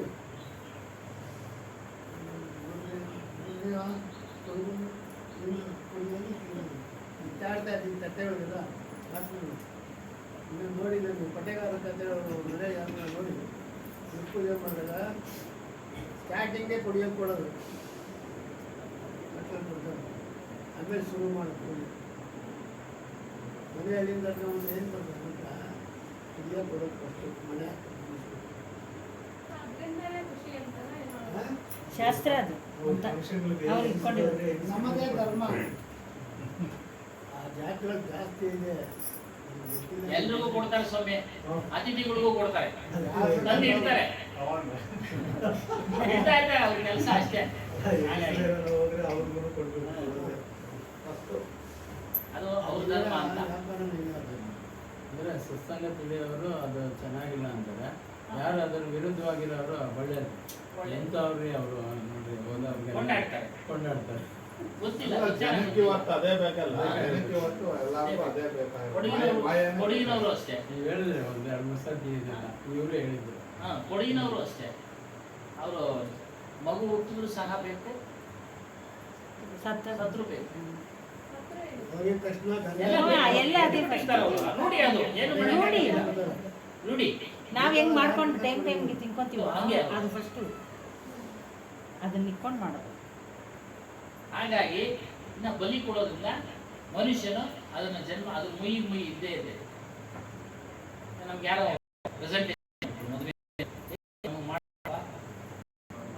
ಮಾಡ್ಬೇಕು ಅಂತ ಹಂಗೆ ಮುಯಿ ನೀವೇನ್ ಅದು ಅನುಭವಿಸಕ್ಕೆ ನೀವು ಹುಟ್ಲೇ ಇದು ನಾವ್ ಹೇಳಿದ್ರಲ್ಲ, ಜ್ಞಾನಿಗಳು ಹೇಳಿದ್ರು ಅಲ್ವಾ? ಹಾಗಾಗಿ ಮುಯಿ ಅದಕ್ಕೆ ಐಸಾ ಅವಸರ ಆಮೇಲೆ ಇಂಥ ಒಂದು ಸುಸಮಯ ಮನುಷ್ಯ ಜನ್ಮ ಬಂದ. ಈ ಒಂದು ಮನುಷ್ಯ ಜನ್ಮ ಮತ್ತೆ ಬರುತ್ತೋ ಇಲ್ಲೋ ಗೊತ್ತಿಲ್ಲ.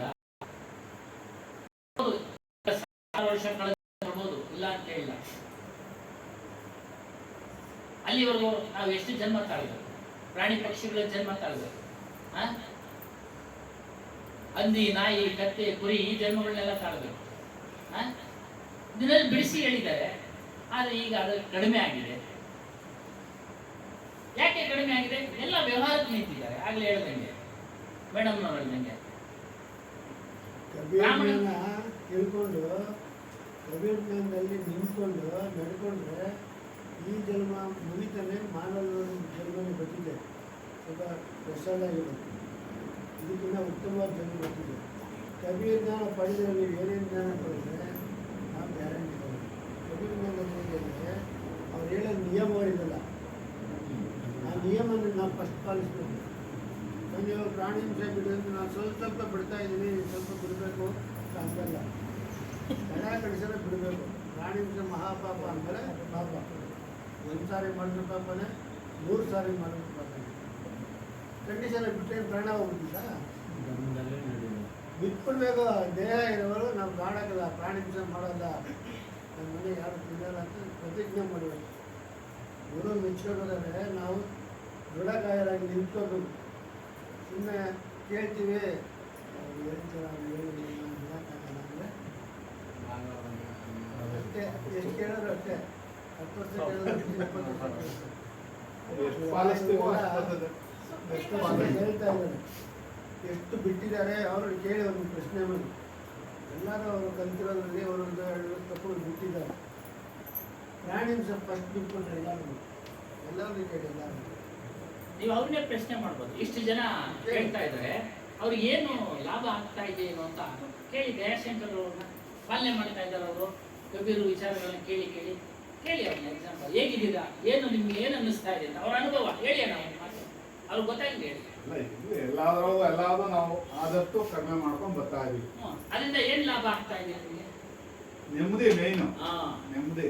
ನಾವು ನೋಡಿದ್ರೆ ಅದನ್ನು ಅಣ್ಣವರು ಮುತ್ತಾಲಮ್ಮನ ಪೂಜೆಗೆ ಅದಕ್ಕೆ ಇವ್ರಿಗೆ 5 ವರ್ಷ 6 ವರ್ಷ ಹಿಂದೆ ಭಾಗವಹಿಸ್ತಾ ಇದ್ದವರು, ಆ ತರ ಇದ್ದವರು ಈಗ ಅಷ್ಟೊಂದು ಇಲ್ಲ. ಆ ಭಾವನೆನೇ ಇಲ್ಲ. ಬೇರೆ ಭಾವನೆ ಬಂದೈತೆ. ಬೇರೆ ಭಾವನೆ ಬಂದೈತೆ. ಈ ಭಾವನೆ ಬಂದೈತೆ. ಅವಾಗ ಸ್ವಲ್ಪ ಎಲ್ಲ ಇತ್ತು. ಸಮಾಜದ ಏನಿತ್ತು ಅದೆಲ್ಲ ಇತ್ತು. ಅವ್ರನ್ನೇ ನಾವು ಉದಾಹರಣೆ ತಗೊಳ್ತಾ ಇದ್ದೀವಿ. ಸುಳ್ಳು ಹೇಳೋದು ಕಡಿಮೆ ಮಾಡ್ಕೊಂಡಿದ್ದೀವಿ, ಬೇಜಾನ್ ಕಡಿಮೆ ಮಾಡಿದ್ದೀವಿ. ಒಂದೊಂದು ನ್ಯಾಯ ನೀತಿ ಅನ್ನೋದು ಅವೆಲ್ಲ ಮೂರ್ತಿ ಪೂಜೆ ಮಾಡೋದು ಇಲ್ಲ. ಬೇಡಿಕೆ ಇಟ್ಕೊಂಡು ಏನು ಇವಾಗ ಕರೆದ್ರೆ ಎಲ್ಲ ತಾವು ಹೋಗ್ತೀವಿ ಬರ್ತೀವಿ. ಬೇಡಿಕೆ ಅಲ್ಲಿ ಏನು ಇಟ್ಕೊಳಲ್ಲ, ಬೇಡಿಕೆ ಇಲ್ಲ. ನಮ್ದೊಂದು ಸಮಾಜ ಸ್ವಾಮಿ. ನಾವು ನಮ್ ಪೇಟೆ ಕರೆದ್ರೆ ನಾವೆಲ್ಲ ದೇವಸ್ಥಾನಕ್ಕೂ ಹೋಗ್ತೀವಿ ನಮ್ಮನ್ನ ಬರ್ತೀವಿ. ಕರೀತಾರೆ. ವರಲಕ್ಷ್ಮಿ ಹಬ್ಬದ ಪೂಜೆಗೆ ನಮ್ಮನ್ನೇನು ಬಿಡೋದಿಲ್ಲ. ಪೇಟ್ ಮನೆ ಯಜಮಾನ್ರು ನಮ್ಮನ್ನ ಕರೀತಾರೆ. ನಾವು ನಮ್ದೆಲ್ಲ ಸಮಸ್ಯೆ ಬೆಳೆಸ್ಕೊಂಡ್ ಬಂದ್ಬಿಟ್ಟಿದ್ದೀವಿ. ನಾವು ಹೋಗ್ಲೇಬೇಕು. ಹೋಗ್ಲಿಲ್ಲ ಅಂದ್ರೆ ಅವರು ತಪ್ಪು ಮಾತಾಡ್ತಾರೆ. ಬೆಳಿಗ್ಗೆ ಹೋಗೋದು ಸಾಯಂಕಾಲ ಹೋಗ್ತೀವಿ. ಸಾಮಾನು ಬೇರೆ ಸ್ಟೋರ್ ರೂಮ್ ಸುಮ್ಮನೆ ಮಾತಾಡ್ಸ್ಕೊಂಬರ್ಬೇಕು. ಅದು ಬದಲಾವಣೆ. ಏನೋ ಒಂದು ಸುಳ್ಳು ಹೇಳೋದು ಇಲ್ಲ, ಏನೋ ಸರಿ ಬೇಡಿಕೆ ಇಲ್ಲ ಅಷ್ಟೇ. ಅಂತ. ಅದೇ ಉಪಾಯ. ಅದ್ರ ಬಗ್ಗೆ ಹೇಳೋಣ. ಮುಂದೆ ಇದೆ. ಅದನ್ನೇ ಉಪಾಯ. ಈ ರೀತಿ ಒಂದು ಮನುಷ್ಯ ಜನ್ಮ ಬರೋದು ದುರ್ಲಭ. ಬಂದಿದೆ. ವಿಶೇಷವಾದ ಜ್ಞಾನ ಇದೆ ಮನುಷ್ಯ ಜನ್ಮದಲ್ಲಿ. ಸ್ಪೆಷಲ್ ಜ್ಞಾನ ಇದೆ. ನಿರ್ಧಾರ ಮಾಡಬೇಕು ಫಸ್ಟ್. ಈ ಜಾಗಕ್ಕೆ ಬಂದಿದ್ದೀವಲ್ಲ, ಏನು ಹೇಳೋದು, ಸತ್ಯ ಆಯ್ತಾ ಸುಳ್ಳೈತಾ ಪರಿಶೀಲನೆ ಮಾಡಿ ಸತ್ಯನೇ ನಿರ್ಧಾರ ಮಾಡಿದ್ರೆ ಮಾಡಬೇಡಿ. ಮೂರ್ತಿ ಪೂಜೆ ಅಂದ್ರೆ ಈಗ ಮೂರ್ತಿ ಪೂಜೆ ಅಂದ್ರೆ ಏನು ಕೈ ಮುಗ್ಗೆಲ್ಲ ದೇವ್ರನ್ನ ಹಿಂಗೆ ನೋಡ್ಬೇಕಲ್ಲ, ಏನೂ ಮಾಡಲ್ಲ, ಸುಮ್ಮನೆ ಇದ್ದು ಹೋಗೋದಷ್ಟೇ. ಇಲ್ಲಿ ರಾಹುಗಾಲ ಗುಳಗಾಲ ಅಂತ ಏನೂ ನೋಡಲ್ಲ. ನಾನು ಮಾಡ್ತೀನಿ, ಸೋಮವಾರ ಪೂಜೆ ಮಾಡ್ತೀನಿ, ಶುಕ್ರವಾರ ಪೂಜೆ ಮಾಡ್ತೀನಿ, ಮಾಮೂಲಿ. ಸಮಾಜದೊಳಗೆ ಇದ್ದೀವಿ ನಾವು, ಶುಕ್ರವಾರ ಅದು ಲಕ್ಷ್ಮಿ ಮಾಡ್ಲೇಬೇಕು. ಹಬ್ಬ, ಗೌರಿ ಹಬ್ಬ ಎಲ್ಲ ಹೊಡೆಯೋದು ಆಕಾಶನೇ ಇಲ್ಲ ಬಂದು ಏನಂದ್ರೆ ನಾನು ಹೇಳೋದು ಎಲ್ಲೇ ಏನೇ ಮಾಡ್ಲಿ ಬೇಡಿಕೆ ಇಟ್ಕೊಳೋದು ಬೇಡ. ಬೇಡಿಕೆ ಇಟ್ಕೊಂಡಂತೆ ನಮ್ಗೆ ಸಮಸ್ಯೆ ಆಗೋದು. ಇವತ್ತಂದು ಜಾಸ್ತಿ ಮಾಡ್ತಾ ಇದ್ದೀವಿ. ಏನು ಮಾಡೋದು, ಮಾಮೂಲಿ ಪೂಜೆ ಮಾಡ್ತೀನಿ, ಮಾಮೂಲಿ ಊಟ ಮಾಡ್ತೀನಿ. ಇದಕ್ಕೊಂದು ಉದಾಹರಣೆ, ನಮ್ಮ ಯೋಗ ಕ್ಲಾಸಿಗೆ ಸೇರ್ಕೊಂಡಿದ್ದಾದ್ಮೇಲೆ ನನಗೆ ಗೊತ್ತಾಗಿರೋದು. ಸುಮಾರು ಒಂದು 10-12 ವರ್ಷದಿಂದ ಮಾತು ನಾನು ಹೇಳ್ತಾ ಇರೋದು. ನಮ್ಮ ಯೋಗ ಕ್ಲಾಸ್ಗೆ ಒಬ್ಬರು ಶೆಟ್ರು ಬಂದವಂತೆ. ಅಲ್ಲಿ ಮೂರ್ತಿ ಪೂಜೆ ಇರಲಿಲ್ಲ. ಅವರು ಆಲಿಯರ್ಗೆಲ್ಲ ಓಟ್ ಬಂದವ್ರೆ. ಅವ್ರು ಶೆಟ್ರು ಜನಾಂಗದಾಗೆ ಸ್ವಲ್ಪ ಜಾಸ್ತಿ ಭಕ್ತಿ ಮಾರ್ಗ ಅಲ್ಲ, ಅವ್ರೇನು ಮಾಡ್ಬಿಟ್ಟವ್ರೆ, ಎಲ್ಲ ದೇವ್ರ ಮನೆ ಇರೋದೆಲ್ಲ ತೆಗೆದುಬಿಟ್ಟವ್ರೆ. ಅಲ್ಲಿ ಚೆನ್ನಾಗೈತೆ ನನಗೆ ಕ್ಲಾಸು, ಬಲೆ ಚೆನ್ನಾಗಿ ಹೇಳಿದ್ರು ಅಂತ ಅವ್ರೇನವ್ರೆ. ಅದರೊಳ ಜೊತೆಗೆ ಈ ಪಕ್ಷನೂ ಸೇರ್ಕೊಂಡಿದ್ದೆ, ಈ BJPದು RSSದು. ಅದು ಪಂಥ ಮಾತುಕತೆ ಆಗೋಗ್ಬಿಟ್ಟು ಸ್ವಲ್ಪ ಅದು ದೊಡ್ಡ ಇಶ್ಯೂನೇ ಆಗೈತೆ. ದೊಡ್ಡ ಇಶ್ಯೂ ಆದಾಗ ಯಾರೋ ಕಾಂತಂತವರು ಆ ಸಭೆಯೊಳಗೆ ಅವರೇ, ಆ ಸಭೆಯೊಳಗಿದ್ದಾಗ ಅಲ್ಲಿ ಸಬ್ಜೆಕ್ಟ್ ಬಂದವ್ರೆ, ಬಾಳ್ಗೆ ಸಮೃದ್ಧಿಗಳಿಗೆ ಹಿಂಗೆ ಮೂರ್ತಿ ಪೂಜೆ ಮಾಡಬಾರ್ದಂತೆ ಅಂತ. ಆಮೇಲೆ ಅದು ದೊಡ್ಡ ಇಶ್ಯೂ ಆಗೋಕ್ಕೆ ಮಾಡವ್ರೆ ಸ್ಟೇಷನ್ ಇನ್ನೊಂದು ಮತ್ತೊಂದು ಮಾಡೋಕ್ಕೆ, ಈ ಥರ ಧರ್ಮಕ್ಕೆ ವಿರುದ್ಧವಾಗಿ ಮಾಡ್ತಾವ್ರೆ ಅಂತ. ಅದರೊಳಗೆ ಕಾಂತವಂತವರು ನಮ್ಮನೆ ಯಾವಾಗೂ ಬರೋವಂಥವ್ರು. ಅವರು ತಡೆ ಆಜ್ಞೆ ಹೊಡ್ಸವ್ರೆ, ಏನೋ ಒಂದು ಸ್ವಲ್ಪ ದಿವಸ ಇರ್ರಿ, ನಾನು ನೋಡ್ಕೊಂಬರ್ತೀನಿ, ಅವ್ರ ಮನೆಗೆ ಹೋಗಿ ನೋಡ್ಕೊಂಬರ್ತೀನಿ. ಅವ್ರು ಬಂದಾಗ ಉರಿ ಹಾಕೋದಿತ್ತು, ಅವತ್ತೆಲ್ಲ ಪೂಜೆನೇ ಮಾಡಿಲ್ಲ, ನಾನು ಹೂವನೂ ಇಕ್ಕಿಲ್ಲ. ನಾನು ವಾರ ಖಾಲಿ ಆಗೈತೆ ಅಂದ್ಬಿಟ್ಟು ನಾನು ಉರಿ ಹಾಕ್ತಾ ಇದ್ದೀನಿ ಕೆಲಸ. ಅವತ್ತೆಲ್ಲ ಒಂದು ವಾರ 15 ದಿವಸ ನಾನು ಹೂವನೇ ಇಕ್ಕಿಲ್ಲ. 3 ದಿವಸ ಹಂಗೆ ಕಂಟಿನ್ಯೂಸ್ ಆಗಿ 3 ವಾರ ಬಂದವನೇ ನಮ್ಮ ಮನೆಗೆ. ನಾನು ದೇವ್ರ ಮನೆ ಕಡೆಗೇ ಹೋಗಿಲ್ಲ. ಆಮೇಲೆ ಗೊತ್ತಾಗೋಯ್ತು ಇದೇನೋ ಮತಕ್ಕೆ ವಿರುದ್ಧವಾಗೈತೆ ಇವ್ರದ್ದು ಅಂದ್ಬಿಟ್ಟು ನಂಗೆ ಜಾಸ್ತಿ ಕ್ಲೋಸ್ ಆಗಿದ್ನಲ್ಲ. ಆಮೇಲೆ ಕುಂಡಿಸ್ಕೊಂಡು ಕೇಳ್ದ, ಅಕ್ಕ ಯಾಕೋ ಇವತ್ತು ಹೂವನೇ ಇಕ್ಕಿಲ್ಲಲ್ಲಕ್ಕ ಅಂತ. ಅಲ್ಲ ಮಣಿ, ಎಷ್ಟೊಂದು ಕೆಲಸ ಇತ್ತಲ್ಲೋ ಅದಕ್ಕೆ ಹೂವನ್ನು ತರಲಿಲ್ಲ ಅಂತ. ಇದೇನೇ ನಡೀತಾ ಐತೆ ಅಂತಂದು ಅಂದಮೇಲೆ ಹಿಂಗೆ ನಿಮ್ಮ ಯೋಗ ಕ್ಲಾಸಿಗೆ ಮೂರ್ತಿ ಪೂಜೆ ಇರಬಾರ್ದು, ನಾನು ಮಾಡ್ತಾ ಇದ್ದೀನಲ್ಲ, ನಾನೇ ಮಾಡ್ತಾ ಇದ್ದೀನಿ. ಅಲ್ಲಿ ಎಡ್ಡೆಗಿರೋರು ನಮ್ಮ ಯೋಗ ಕ್ಲಾಸ್ನವ್ರಿಗೆ ಅವ್ರ ಮೆತ್ತಗೆ ಜಾರ್ಕೊಂಡ್ಬಿಟ್ಟಾರೆ. ಅದು ನನ್ನ ಹೆಸರು ಇಶ್ಯೂ ಆಗಿದೆ. ಹಾಂ, ಬಂದೈತೆ ಕಾಂತ ಇರೋದಕ್ಕೆ, ನನ್ನ ಹತ್ರವಾಗಿ ನೋಡಿರೋದಕ್ಕೆ, ಕಾಂತ ಥರ ಇರೋದಕ್ಕೆ, ಹತ್ರವಾಗಿ ನೋಡಿರೋದಕ್ಕೆ ಅದಿಲ್ಲ. ಅವರು ಕ್ರಿಯೇಟ್ ಆಗೈತೆ ಆ ಶೆಟ್ರಿಗೆ. ಆಗಿರ್ತಿದೆ ಬದಲಾವಣೆ. ಅದನ್ನ ನಾವು ಯಾವ ತರ ಪಾಲನೆ ಮಾಡ್ಬೇಕು ಅನ್ನೋದು ಅವ್ರು ಹೆಂಗ್ ತಗೊಂತಾರೆ ಅದ್ರ ಮೇಲೆ ಡಿಪೆಂಡ್. ಈಗ ಇದುವರೆಗೂ ಅವ್ರು ಮೂರ್ತಿ ಪೂಜೆ ಮಾಡ್ತಾ ಇಲ್ಲ ಶೆಟ್ರು. ಅಲ್ಲೂ ಇದೇ ಥರ ಸುಮಾರು ದೋಷದಿಂದ ನಾವು ತಗೊಂಡ್ರೆ ಐತೆ. ಈಗ ವಿಚಾರಕ್ಕೆ ವಿಮರ್ಶೆ ಬರೋಣ. ನಾವು ಒಂದು ಸಮಾಜದಲ್ಲಿದ್ದೀವಿ, ಸಮಾಜದ ವಿಧಿವಿಧಾನಗಳನ್ನ ನಾವು ಧಿಕ್ಕರಿಸಕ್ಕಾಗೋದಿಲ್ಲ, ಅದು ಜ್ಞಾನವೇ ಅಲ್ಲ ಸರ್. ಧಿಕ್ಕರಿಸಕ್ಕಾಗೋದಿಲ್ಲ, ಹೌದು, ಧಿಕ್ಕರಿಸಂಗಿಲ್ಲ. ಧಿಕ್ಕರಿಸಕ್ಕಾಗೋದಿಲ್ಲ. ಹಾಗೇನ್ ಮಾಡ್ಬೇಕು, ನಾನೊಬ್ಬನು ಉದ್ಧಾರ ಆಗ್ಬೇಕು. ಬೇರೆ ಥರ ಹೇಳ್ತೀನಿ. ವಿಚಾರ ಮಾಡಿ, ನಾನೊಬ್ಬನು ಉದ್ಧಾರ ಆಗ್ಬೇಕು. ನಮ್ಮ ಹೆಂಗಸನ್ ಕರಿತೀನಿ, ಅವ್ರಿಗೆ ಇಷ್ಟ ಇಲ್ಲ, ಬಿಟ್ಬಿಡ್ಬೇಕು. ಅವ್ರು ನೀನ್ ಮಾಡ್ಕೊಳಮ್ಮ, ನಿನ್ ಪಾಡಿಗೆ ನೀನ್ ಮಾಡ್ಕೊಳಮ್ಮ. ನನಗಿದು ಇಡಿಸಿದೆ, ಸತ್ಯ ಅಂತ ಇದರಲ್ಲಿದೆ, ಆತ್ಮಜ್ಞಾನದಲ್ಲಿ. ನಾನು ಬರಬೇಕು, ನನ್ನ ಕೆಲಸ ನಾನು ಮಾಡಬೇಕು. ಮನೆಯಲ್ಲಿ ಮಾಡ್ಕೊಂತಾರ ಮಾಡ್ಕೊಳ್ಳಿ ಬಿಡಿ. ಮನೆಯಲ್ಲಿ ನೀವು ಶಾಂತಿಯನ್ನ ಕಾಪಾಡ್ಕೊಳ್ಬೇಕು. ಮೊಟ್ಟ ಮೊದಲನೆಯಾಗಿ ನೀವು ಇಲ್ಲಿ ಬಂದು ಚರ್ಚೆ ಮಾಡಕ್ ಹೋಗ್ಬಾರ್ದು. ಜಗಳ ಪೂಜೆ ಮಾಡೋದ್ರಿಂದ, ಧ್ಯಾನ ಮಾಡೋದ್ರಿಂದ ಎಲ್ಲ ಸಿಗ್ತದೆ, ಸಿಗಲ್ಲ ಅಂತಲ್ಲ. ಆ ಕ್ಷಣ ಪೂಜೆ ಎಷ್ಟೊತ್ತು ಮಾಡ್ತೀವಿ ಅಷ್ಟೊತ್ತು ಇರ್ತದೆ. ನಾವೇನ್ ಮಾಡ್ತಾ ಇದೀವಿ, ಬೇಡಿಕೆ ಇಟ್ಕೊಂತ ಇದೀವಲ್ಲ, ನಾಳೆ ನನ್ಗೆ ಅದು ಬೇಕು, ನಾಳೆ ಅದು ಸಿಕ್ಕಲ್ಲ, ಅವತ್ತಿನ ಶುರುವಾದದ್ದು ದ್ವಂದ್ವ. ಯಾವ ನಾವು ಬೇಡಿಕೆ ಇಟ್ಕೊಂಡು ಮಾಡ್ತೀವೋ ನಾವು ಪದಾರ್ಥ ಅದರಿಂದ ತೊಂದರೆ. ಅವ್ರ ಮನೆಯವರು ಮೊದಲು ವಿರೋಧಿಸ್ತಾ ಇದ್ರು, ಇವಾಗ ವಿರೋಧಿಸಲ್ಲ. 10 ಸಾರಿ ಕರೆದ್ರೆ 1 ಸಾರಿ ಬಿಡ್ತಾರೆ, 5 ಸಾರಿ ಕರೆದ್ರೆ 1 ಸಾರಿ ಬಿಡ್ತಾರೆ. ಅಂದರೆ ಈ ಕಡೆ ವಾಲ್ತಾವರೆ ಅಂತ ಲೆಕ್ಕ. ಮೂರ್ತಿ ಪೂಜೆ ಮಾಡಿದ್ರು ಕೂಡ ಅಷ್ಟೊಂದು ಒಲವಿಲ್ಲ, ಅರ್ಥ ಇಲ್ಲ. ಪರ್ಸೆಂಟೇಜ್ ಈ ಕಡೆ ಜಾರ್ತಾ ಇದೆ. ಹಾಂ, ಇವಾಗ ಅಣ್ಣ ಅವರು ಹೇಳ್ತಾರೆ, ಸತ್ಯ ಕೇಳ್ತಾ ಕೇಳ್ತಾ ಬೀಳ್ತಾ ಬೀಳ್ತಾ ಬೀಳ್ತಾ ದೃಢ ಆಗಿ ಗೆಲ್ಲಿಸಿ ತಗೊಳ್ಳಿದೆ. ಅನೇಕ ಜನ್ಮಗಳ ಸಂಸ್ಕಾರ ಫಲ ನಮ್ಮಲ್ಲಿದೆ. ದುರ್ಗುಣಗಳು, ದುಷ್ಟಗುಣಗಳು, ಚಟಗಳೆಲ್ಲ ಐತಲ್ಲ ಅವೆಲ್ಲ ಹೋಗ್ಬೇಕಾದ್ರೆ ಟೈಮ್ ತಗೊಂತಿದ್ದೆ. ಮನವತ್ತೊಳೆಯಮ್ಮ ಭಕ್ತಿಯ ಮಳೆಯ ಆಗಿರಮ್ಮ ಅಂದರೆ ತೊಳಿಬೇಕು ಜ್ಞಾನದಿಂದ. ಜ್ಞಾನ ಕೇಳ್ತಾ ಕೇಳ್ತಾ ಕೇಳ್ತಾ ಕೇಳ್ತಾ ಪರಿಶುದ್ಧ ಆಗ್ಬೇಕು. ನಾವು 40 ವರ್ಷ ನಾವು ಮಾಡಿದ್ವಲ್ಲ, ನಮ್ಗೆ ಯಾವುದೂ ಇಲ್ಲ, ಯಾವ ದೇವ್ರ ಭಯನೂ ಇಲ್ಲ. ಯಾರನ್ನ ಕರೆದ್ರೆ ಓದ್ತೀವಿ, ನೀವು ಬಂದ್ಬಿಟ್ಟಿದ್ರೆ ಇಲ್ಲಿ ಅಂತಾರು ಸುಮ್ಮನೆ ಹೋಗ್ತೀವಿ. ಸರಿ ಅಣ್ಣ ಬಾಯಿ ಬೇಗ ಅಲ್ಲೆಲ್ಲ ಕುರಿ ಕಡಿಯೋದು ಪೂಜೆ ಕರೆದಿದ್ರು. ನಾನು ಹೋಗಿ ಕುತ್ಕೊಂಡು ನಡುಮನೆ ಕುಡ್ಸೋದು ನಾನು ಕತೆ ಮಾಡ್ತೀವಿ ನಾನು. ಅದು ಮುಖ್ಯದ ರೆಡಿ ಅವ್ರೆ ಆಮೇಲೆ ಏನು ಸಮಯ ನೀವು ಬಂದ್ಬಿಟ್ಟಿದ್ರೆ ಪೂಜೆ ಕರೆದಣ್ಣ ಬಂದೆ ಅಂತಂದ್ರೆ ಹೌದಾ ಮಾಂಸ ತಿನ್ನಕ್ಕೆ ಹೋಗ್ಬಿಟ್ಟಾರೆ ಅಂತ ಹಂಗೆ 5 ನಿಮಿಷಕ್ಕೆ ಎದ್ದು ಬಂದ್ಬಿಟ್ಟೆ ನಾನು. ನಾಲ್ಕೇ ಕಡೆ ಆಗೋಯ್ತು. ನೀವು ಬಂದು ಗೊತ್ತಿದ್ರೆ ಇಲ್ಲಿ ಅವ್ರಿಗೆ ಗೊತ್ತಿಲ್ಲ ವಿಚಾರ. ಅದಕ್ಕೋಸ್ಕರವಾಗಿ ಎಲ್ಲ ಕಡೆ ಹೋದಾಗ ಅವಮಾನಗಳಾಗಿದೆ. ನಮ್ಗೆ ಆಗಲ್ಲ ಯಾಕಂದ್ರೆ ಜನಗಳು ನಿಂದನೆ ಮಾಡ್ತಾರೆ, ಏನು ಮಹಾ ಹೇಳ್ತಾರೆ. ಅದಕ್ಕೋಸ್ಕರ ನಮ್ಮ ಬಿಡ ನಾನು ಉದ್ಧಾರ ಆಗಬೇಕಷ್ಟೇ, ಪ್ರಪಂಚದಲ್ಲಿ ಉದ್ಧಾರ ಮಾಡೋಕ್ಕಾಗಲ್ಲ. ಮನಸ್ಸಾಕ್ಷಿಗೆ ನಾವು ನಡ್ಕೊಂಡ್ರೆ ಸಾಕು ಅನ್ಸುತ್ತೆ. ನಾವು ಇನ್ನೊಬ್ಬರು ಕೇಳಲ್ಲ. ಮನಸ್ಸಾಕ್ಷಿ ನಾವು ಅದಕ್ಕೆ ಮನೆಗಳು, ಮನೆಗಳು, ಐಶ್ವರ್ಯಗಳು ಯಾವುದೂ ಕೇಳಲ್ಲ. ನಮ್ಮ ಯೋಗ ಏನೋ ಮನೆ ಬಾಗಿಲು ಬಂದು ಬೀಳುತ್ತೆ, ಯಾಕೆ ಕೇಳಬೇಕು? ಮನೆ ಬಾಗಿಲು ಇದ್ದರೆ ಅದೇನೇ ಆಗಿರಲಿ. ಹಂಗಂತ ನಾವು ತಪ್ಪುಗಳು ಮಾಡ್ತಾ ಇಲ್ಲ ಅಂತ ಅಲ್ಲ, ತಪ್ಪುಗಳು ತಪ್ಪುಗಳು ಹಾಗೆ ಆಗ್ತವೆ, ಯಾಕಾಗಲ್ಲ? ಹಾಗೆ ಆದಷ್ಟು ಕಡಿಮೆ ಮಾಡ್ಕೊಂಡು ಬರ್ತಾ ಇದೀವಿ, ಮಾಡೋದಕ್ಕೆ ಪ್ರಯತ್ನ ಮಾಡ್ತಾ ಹುಡುಗನ ಇದ್ದೀವಿ. ಒಂದು ತಪ್ಪು ಆಗಲ್ಲ ಅಂತ ಹೇಳಕ್ಕೆ ಇಲ್ಲ. ತಪ್ಪು ಮಾಡಿದಾಗ ಮತ್ತೆ ಹಿಂದೆ ಅದು ಚಕ್ಕಂತ ಯೋಚನೆ ಬಂದಿಲ್ಲ. ಆಗುತ್ತೆ. ನಾವು ಮಾಡಿದ್ ಸರಿನಾ ತಪ್ಪ ಅಂತ ಯೋಚನೆ ಮಾಡಂಗಾನೆ ಆಗದು ಒಂದೊಂದ್ಸಲ. ಇವತ್ತು ಮಾಡಿದ್ ನಾನು ಸರಿನಾ ಇದು ನಿರ್ಧಾರ ತಗೊಂಡಿದ್ದ ಅಥವಾ ಏನೋ ಒಂದು ಮಾಡಿದ್ವಲ್ಲ ಸರಿನಾ ತಪ್ಪ ಅನ್ಸೋ ಯೋಚನೆ ಮಾಡೋ ತನ ಶಕ್ತಿ ಬಂದೈತೆ. ಇಲ್ಲಿ ಬಂದಿರೋದು ಹಾ ಅದು ಅವಾಗ ಸರ್ ಮಾಡೋದಕ್ಕೆ ದಾರಿ ಕೊಡ್ತದೆ. ಏಯ್ ಸರ್ ಏನು ತಪ್ಪು ಮಾಡ್ತಾ ಇದ್ದೀನಿ ತಕ್ಷಣ ಕರೆಂಟ್ ನಾನು ಗೊತ್ತಾಗಿಲ್ಲ ಅದೇ ಮೋಸ ಆಗ್ತಾ ಇವಾಗ ಯಾರೋ ಏನೋ ಮಾಡಿದ್ರು ಅಂತ ನಾವು ಅದೇ, ಇವಾಗ ಅವ್ನು ನಮ್ಮ ಮದುವೆ ಬರ್ಲಿಲ್ಲ, ಅದು ನಮ್ಮ ಮನೆ ಬರ್ಲಿಲ್ಲ ಅಂತ ನಾವು ಅದೇ ಮಾಡೋದು, ಅವ್ನು ನಮ್ಗೆ ಏನ್ ಡಿಫ್ರೆಂಟ್. ಡಿಫ್ರೆಂಟ್? ನಾವು ಹೋಗ್ಬೇಕು. ನಾನು ಅದನ್ನ ಯೋಚನೆ ಮಾಡ್ತೀನಿ. ಇವಾಗ ಅವನೇನೋ ತಪ್ಪು ಮಾಡ್ದ, ಅವನು ಸರಿ ಇಲ್ಲ. ಸರಿ ಸಮಯ ಇದ್ರ ಜೊತೆಗೆ ನಿಮ್ಗೆ ಯಾರಾದ್ರು ಬಂದು ಪುರೋಹಿತರು ಶನಿ ನಿಮ್ಗೆ ಎಣ್ಣೆ ಅಂದಾಗ ಎಣ್ಣೆ ಕೇಳಕ್ಕೆ ಹೋಗಲ್ಲ, ಕೇಳಕ್ಕೆ ಹೋಗಲ್ಲ. ಹತ್ರಕ್ಕೆ ತಗೊಳಲ್ಲ ಅವ್ರನ್ನ, ನೀರು ಕೊಡಲ್ಲ. ಅವ್ರ ನ್ಯೂಸ್ನಾಗೂ ನೋಡಲ್ಲ, ಟಿವಿ ಒಳಗೂ ನೋಡಲ್ಲ. ಅದು ಇದುವರೆಗೂ ಕೇಳಕ್ಕೂ ಹೋಗಿಲ್ಲ. ಸರಿಗಿದ್ರೆ ಪ್ರಪಂಚ ಹತ್ರ ನಂಗೆ ಇರ್ಬೇಕಾಯ್ತು. ಬಡವರು ಇವಾಗ ಕೆಟ್ಟದ್ ಕೊಡೋದಾದ್ರೆ ದೇವ್ರು ಯಾಕಾತಾನ ಯಪ್ಪ?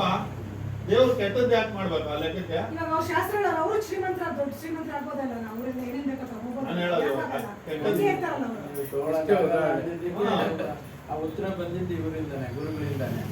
ಅಲ್ಲಿಗೆ ನಮ್ಮ ಮೊದ್ಲಿಂದ ಇಷ್ಟನೇ ಇರ್ಲಿಲ್ಲ ಗುರು ಶಾಸ್ತ್ರಗಳ ಏನೋ ತೀರಾ ಇವಾಗ ಮದ್ವೆಗಳು ಅಂತಿಂತವ್ ಮುಹೂರ್ತವನ್ನು ನೋಡ್ಬೇಕು, ಅವೊಂದು ಮಾಡ್ತೀವಿ ಬಿಟ್ರೆ ಅದೊಂದು ಏನಿಲ್ಲ. ಏನಪ್ಪಾ ಅಂದ್ರೆ ಅವ್ರನ್ನ ನಂಬಬೇಕು, ಅವ್ರನ್ನ ಇದ್ ಮಾಡ್ಬೇಕು, ಅವೆಲ್ಲ ನಾವು ಅನ್ಕೊಳಕ್ಕೆ ಇಲ್ಲ. ಅದೊಂದು ವಾಕ್ಯ ನಾನು ಕೇಳಕ್ ಹೋಗಲ್ಲ. ಮೊದ್ಲಿಗೆ ಹೇಳೋರು ಇವಾಗ ಶಾಸ್ತ್ರ ಹೇಳೋರು ಜಾಸ್ತಿ ಮೋಸ. ಹೌದು. ದುಡ್ಗೋಸ್ಕರ 100 ರೂಪಾಯಿ ಕೊಟ್ರು ಅಂತಾರೆ, ಹೇಳ್ತಾರೆ 500 ರೂಪಾಯಿ ಕೊಟ್ರು ಅಂತಾರೆ. ಜಾಸ್ತಿ ಆಮೇಲೆ ಎಲ್ಲಾ ಸಮಸ್ಯೆಗೂ ಪರಿಹಾರ ಹೇಳ್ತಾರ ಅವರು. ಹಂಗೆ ಇದ್ರೆ ಹಂಗೆ ಹೇಳ್ಬೇಕು. ಅವ್ರು ಪರಿಹಾರ ಮಾಡ್ತೀವಿ ನಾವು, ದುಡ್ಡು ಕೊಡ್ರಿ ಅಂತಾರೆ. ಡಾಕ್ಟರ್ ಬಟ್ಟೆ ಹಾಕೊಂಡು ಹೋಗಿರ್ತಾರೆ, ಐನೂರು ಕಟ್ಟೋದಕ್ಕೆ. ಕೆಲವರು ಕುಡ್ಕೊಂಡು ಹೋಗಿರ್ತಾರೆ. ಅವ್ನ ಮನುಷ್ಯ ನ್ಯಾಯಾಧೀಶರು ಒಂದು ಕ್ಷಣಕ್ಕೆ ಗೊತ್ತಾಗ್ಬೇಕು ನಟನೆ. ಕೊಡ್ತಿದ್ರು ಫೈನ್ ಜಾಸ್ತಿ ಆಗ್ತಾರೆ. ಚೆನ್ನಾಗಿ ಹ್ಯಾಂಡ್ಸಮ್ ಕರೆಕ್ಟಾಗಿ ನೋಡಿದ್ರೆ 100 ರೂಪಾಯಿ ಹಾಕ್ಬಿಟ್ಟು ಕಳಿಸ್ತಾರೆ ಫೈನ್. ಏನು ಕೇಳ್ತೀರಾ? ಅವ್ರಿಗೂ ಮನುಷ್ಯ ಕ್ಷಣಕ್ಕೆ ನ್ಯಾಯಾಧೀಶನ ಗೊತ್ತಾಗುತ್ತೆ. ಇನ್ನು ದೇವಸ್ಥಾನದೊಳಗೆ ನೋಡೋಣ ನೀವು, ದಕ್ಷಿಣ ಎಷ್ಟು ಹಾಕಿದ್ರೆ ಅವ್ರಿಗೆ ಯಾವ ರೀತಿ ನೋಡ್ತಾರೆ, ದಕ್ಷಿಣ ಇಲ್ಲದೆ ಯಾವ ರೀತಿ ಅಲ್ಲೇ ಇರ್ತಾರೆ. ದಕ್ಷಿಣ ಹಾಕ್ತವ್ರನ್ನ ಅಲ್ಲೇ ಇರ್ಕೊಂತಾರೆ. ಜಾಸ್ತಿ ದಕ್ಷಿಣ ವೆಂಕಟರಮಣ ಸ್ವಾಮಿ ಗಂಟೆಗೆ ಹೋಗ್ರಿ ಗೊತ್ತಾಗುತ್ತೆ.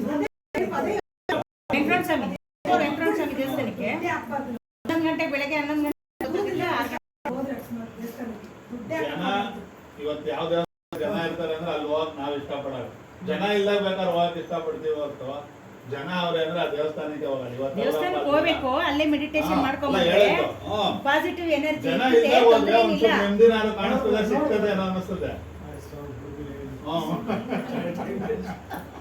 ಅಲ್ಲ ಚರ್ಚೆ ಮಾಡಕ್ ಬಿಟ್ಟವ್ರು ಅವರು, ಸುಮ್ನೆ ಕೂತಿಲ್ಲ. ಇದು ವಿಚಾರ ಯಾವಾಗ ಚರ್ಚೆ ಮಾಡ್ರಿ ಅಂತಾರೆ, ಅವಾಗ ಇಲ್ಲಲ್ಲ. ಮೂರ್ತಿ ಪೂಜೆ ಪ್ರಶ್ನೆಗಳು ಬಂದ್ರೇನೆ ಒಳ್ಳೇದು, ಅದೆಲ್ಲರಿಗೂ ತಲುಪೋತದೆ. ಮೂರ್ತಿ ಪೂಜೆ ಯಾಕೆ ಮಾಡಿದ್ರು ಅಂದ್ರೆ ಮನುಷ್ಯನಿಗೆ ಏಕಾಏಕಿ ಆತ್ಮಜ್ಞಾನದ ವಿಚಾರ ಹೇಳಿದ್ರೆ ಅವನಿಗೆ ಭಕ್ತಿ ಉಂಟಾಗೋದಿಲ್ಲ, ಅರ್ಥನೂ ಆಗಲಿಲ್ಲ. ಮನೆ ಯಾರು ಹೇಳ್ತಾರೆ ನಮ್ಮ ತಾಯಿಗೆ ಎಷ್ಟು ಹೇಳಿದ್ರು ಅರ್ಥ ಆಗಲಿಲ್ಲ, ಆ ಸಂಸ್ಕಾರ ಇಲ್ಲ. ಹಾಗಾಗಿ ABCD ಗೊತ್ತಾದ್ಮೇಲೆ EFGH ಗೊತ್ತಾಗಲ್ಲ. ಹಾಗಾಗಿ ಮೂರ್ತಿ ಪೂಜೆನ ಮೊದಲು ಮಡಗಿದ್ದಾರೆ. ಇದು ಒಂದು ಆಚರಣೆ ಇರಲಿ, ಭಕ್ತಿ ಇಲ್ಲಿಂದ ಹುಟ್ಲಿ. ಅದು ಮೊದಲನೇ ಮೆಟ್ಟಿಲು. ಆ ಮೊದಲನೇ ಮೆಟ್ಟಿನಲ್ಲೇ ಇವರು ಮಳೆ ಹೊಡ್ಕೊಂಡು ಕೂತ್ಕೊಂಡ್ಬಿಟ್ಟವ್ರೆ, ಬಿಟ್ಟು ಬಂದಿಲ್ಲ.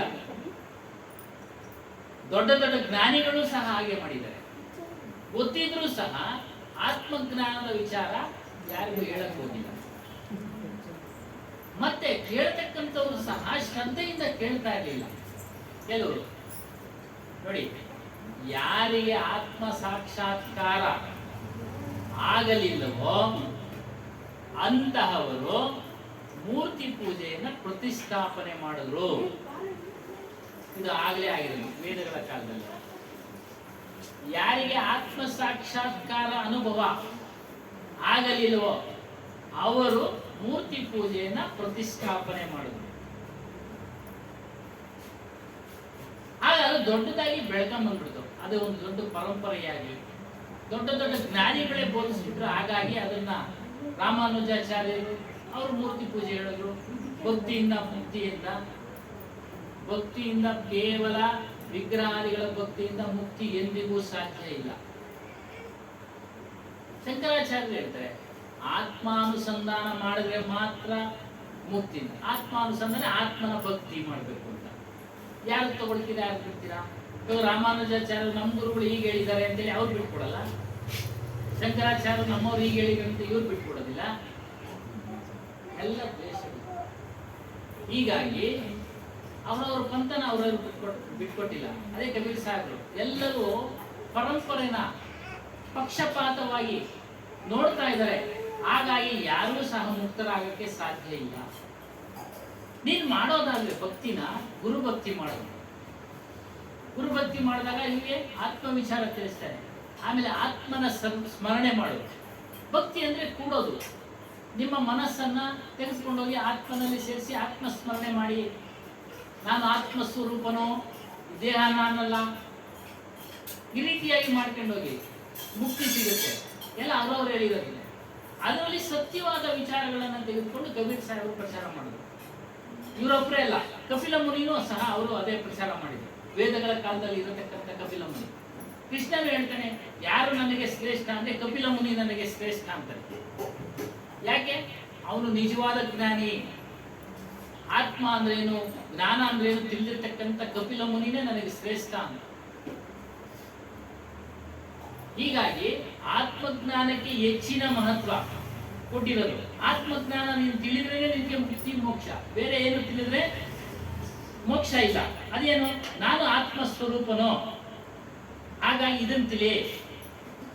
ಇದನ್ನ ನೀನು ತಿಳಿದು ಅನುಸಂಧಾನ ಮಾಡಿದ್ರೆ ಖಂಡಿತವಾಗ್ಲೂ ಮುಕ್ತಿರಾಗ್ತೀರಾ.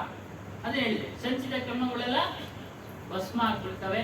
ಮುಂದೆ ನೀವು ಯಾವುದೇ ಕರ್ಮ ಆಸೆಗಳನ್ನ ಇಟ್ಕೊಂಡು ಯಾವ ಕರ್ಮಗಳನ್ನು ಮಾಡೋದಿಲ್ಲ. ಕರ್ಮ ಅಂದ್ರೆ ಕೆಲಸ ಕಾರ್ಯಗಳು, ಪೂಜೆ ಪುರಸ್ಕಾರಗಳು, ಯಜ್ಞ ಹೋಮ ಅವೆಲ್ಲ ಯಾವುದು ಮಾಡೋದಿಲ್ಲ. ಹಾಗೆ ನಿನಗೆ ಮುಂದೆ ಜನ್ಮ ಇಲ್ಲ. ಹುಟ್ಟಿದ್ರೆ ತಾನೇ ಸಾವು, ಹುಟ್ಟೇ ಇಲ್ಮೇಲೆ ಸಾವು. ಹಾಗಾಗಿ ಅದೊಂದು ಮೆಟ್ಟಿಲು ಅಷ್ಟೇ. ಹಾಗೆ ಎಲ್ಲರೂ ಅದನ್ನೇ ಮಾಡ್ಕೊಂಡು ಬಂದ್ಬಿಟ್ರು. ಹಾಗಾಗಿ ಅದು ಪ್ರಚಾರ ಚೆನ್ನಾಗಿ ನಡ್ತಾ ಇದೆ. ದೊಡ್ಡ ದೊಡ್ಡ ಮಠಾಧೀಶರು ಎಲ್ಲರೂ ಸಹ ಅದನ್ನೇ ಮಾಡ್ಕೊಂಡು ಬಂದ್ಬಿಟ್ರು. ಏನು ಮಾಡೋಕ್ಕಾಗತ್ತಿಲ್ಲ. ಯಾರೋ ಒಬ್ಬೊಬ್ರು, ಅದಕ್ಕೆ ಕಬೀರ್ ಸಾಹೇಬರು ಕೋಟಿಗೊಬ್ರು ಈ ಜ್ಞಾನನ ತಿಳಿಯೋದಕ್ಕೆ ಬರ್ತಾರೆ, ಲಕ್ಷಕ್ಕೊಬ್ರು ತಿಳಿಯಕ್ಕೆ ಬರ್ತಾರೆ, ಕೋಟಿಗೊಬ್ರು ಮುಕ್ತರಾಗ್ತಾರೆ ತಿಳಿದು ಪಾಲನೆ ಮಾಡಿ. ಕೋಟಿಗೊಬ್ರು ಅದೆಲ್ಲ ಪಾಲನೆ ಮಾಡ್ಕೊಂಡು ನಾವು ಹೇಳ್ಬಲ್ಲ. ರಾಮಾನುಜಾಚಾರ್ಯರ ಪಂಥ, ಮಧ್ವಾಚಾರ್ಯರ ಪಂಥ, ಶಂಕರಾಚಾರ್ಯರ ಪಂಥ ಎಲ್ಲರೂ ಅನುಸರಣೆ ಮಾಡ್ಕೊಂಡು ಬಂದ್ರಲ್ಲ, ಅವರೆಲ್ಲ ಮುಕ್ತರಾಗಿದ್ರೆ ಜನಸಂಖ್ಯೆ ಕಡಿಮೆ ಆಗ್ತದೆ. ಈಗಿನ ಕಾಲದಲ್ಲ, ವೇದಗಳ ಕಾಲದಿಂದಲೂ ಈ ಚರ್ಚೆ ನಡೀತಾ ಇದೆ. ಈಗ ಏನೇನು ಚರ್ಚೆ ಮಾಡೋದು ಆಗಿಂದನೂ ನಡೀತಾ ಇದೆ. ಕೆಲವರು ಹೋಗ್ತಾರೆ, ಕೆಲವರು ಒಪ್ಪೋದಿಲ್ಲ. ಅವರವರ ಮನಸ್ಸಿನ ಅಭಿಪ್ರಾಯ, ಅವರವರ ಸಂಸ್ಕಾರದ ಫಲ, ಅದನ್ನೇನು ಮಾಡೋಕ್ಕಾಗಲ್ಲ. ಪೂಜೆ ಮಾಡೋದಾದ್ರೆ ನಿಮ್ಗೆ ಇಷ್ಟ ಇದ್ರೆ ಸಾತ್ವಿಕವಾದ ಪೂಜೆ ಮಾಡಿ. ಅವ್ರು ಹೇಳ್ದಂಗೆ ಯಾವುದೇ ಬಯಕೆಗಳನ್ನು ಇಟ್ಕೊಂಬೇಡಿ, ಯಾವುದೇ ಬಯಕೆಗಳನ್ನ ಇಟ್ಟುಕೊಳ್ಳದೆ ಸಾತ್ವಿಕ ಪೂಜೆ ಮಾಡೋದಾದ್ರೆ ಮಾಡಿ. ಮಾಡೋ ಅಂತ ಅವ್ರಿಗೆ ಹೇಳೋದು. ನನಗೆ ಮೂರ್ತಿ ಪೂಜೆಯಲ್ಲಿ ನನಗೆ ಸಂತೋಷ ಸಿಗ್ತಾ ಇದೆ ಅಂದ್ರೆ ಮಾಡಿ, ಮಾಡಬೇಡಿ ಅಂತ ಎಲ್ಲೂ ಹೇಳಿಲ್ಲ ಕಬೀರ್ ಸಾಹೇಬ್. ಅಷ್ಟೇ ಅಷ್ಟೇ ಸ್ವಾಮಿ, ಅಷ್ಟೇ. ಮಾಡೋದಾದ್ರೆ ನಿಮ್ಗೆ ಅಲ್ಲಿ ಸಂತೋಷ ಸಿಗುತ್ತೆ ಮಾಡಿ, ಬೇಡಲ್ಲ. ಅದೆಲ್ಲ ಕ್ಷಣಿಕ ಸಂತೋಷ. ಒಂದ್ ಸತ್ಯನಾರಾಯಣ ಪೂಜೆ ಮಾಡ್ತೀವಿ, ಅವತ್ತೆಲ್ಲ ಮನಸ್ಸು ಆನಂದವಾಗಿರುತ್ತೆ. ಮರುದಿನ ಬಂದು ನಾವು ಪೂಜೆ ಮಾಡೋದು ಕೋರಿಕೆಗಳಿಗಾಗಿ ತಾನೇ ಪೂಜೆ ಮಾಡೋದು ನಾವು.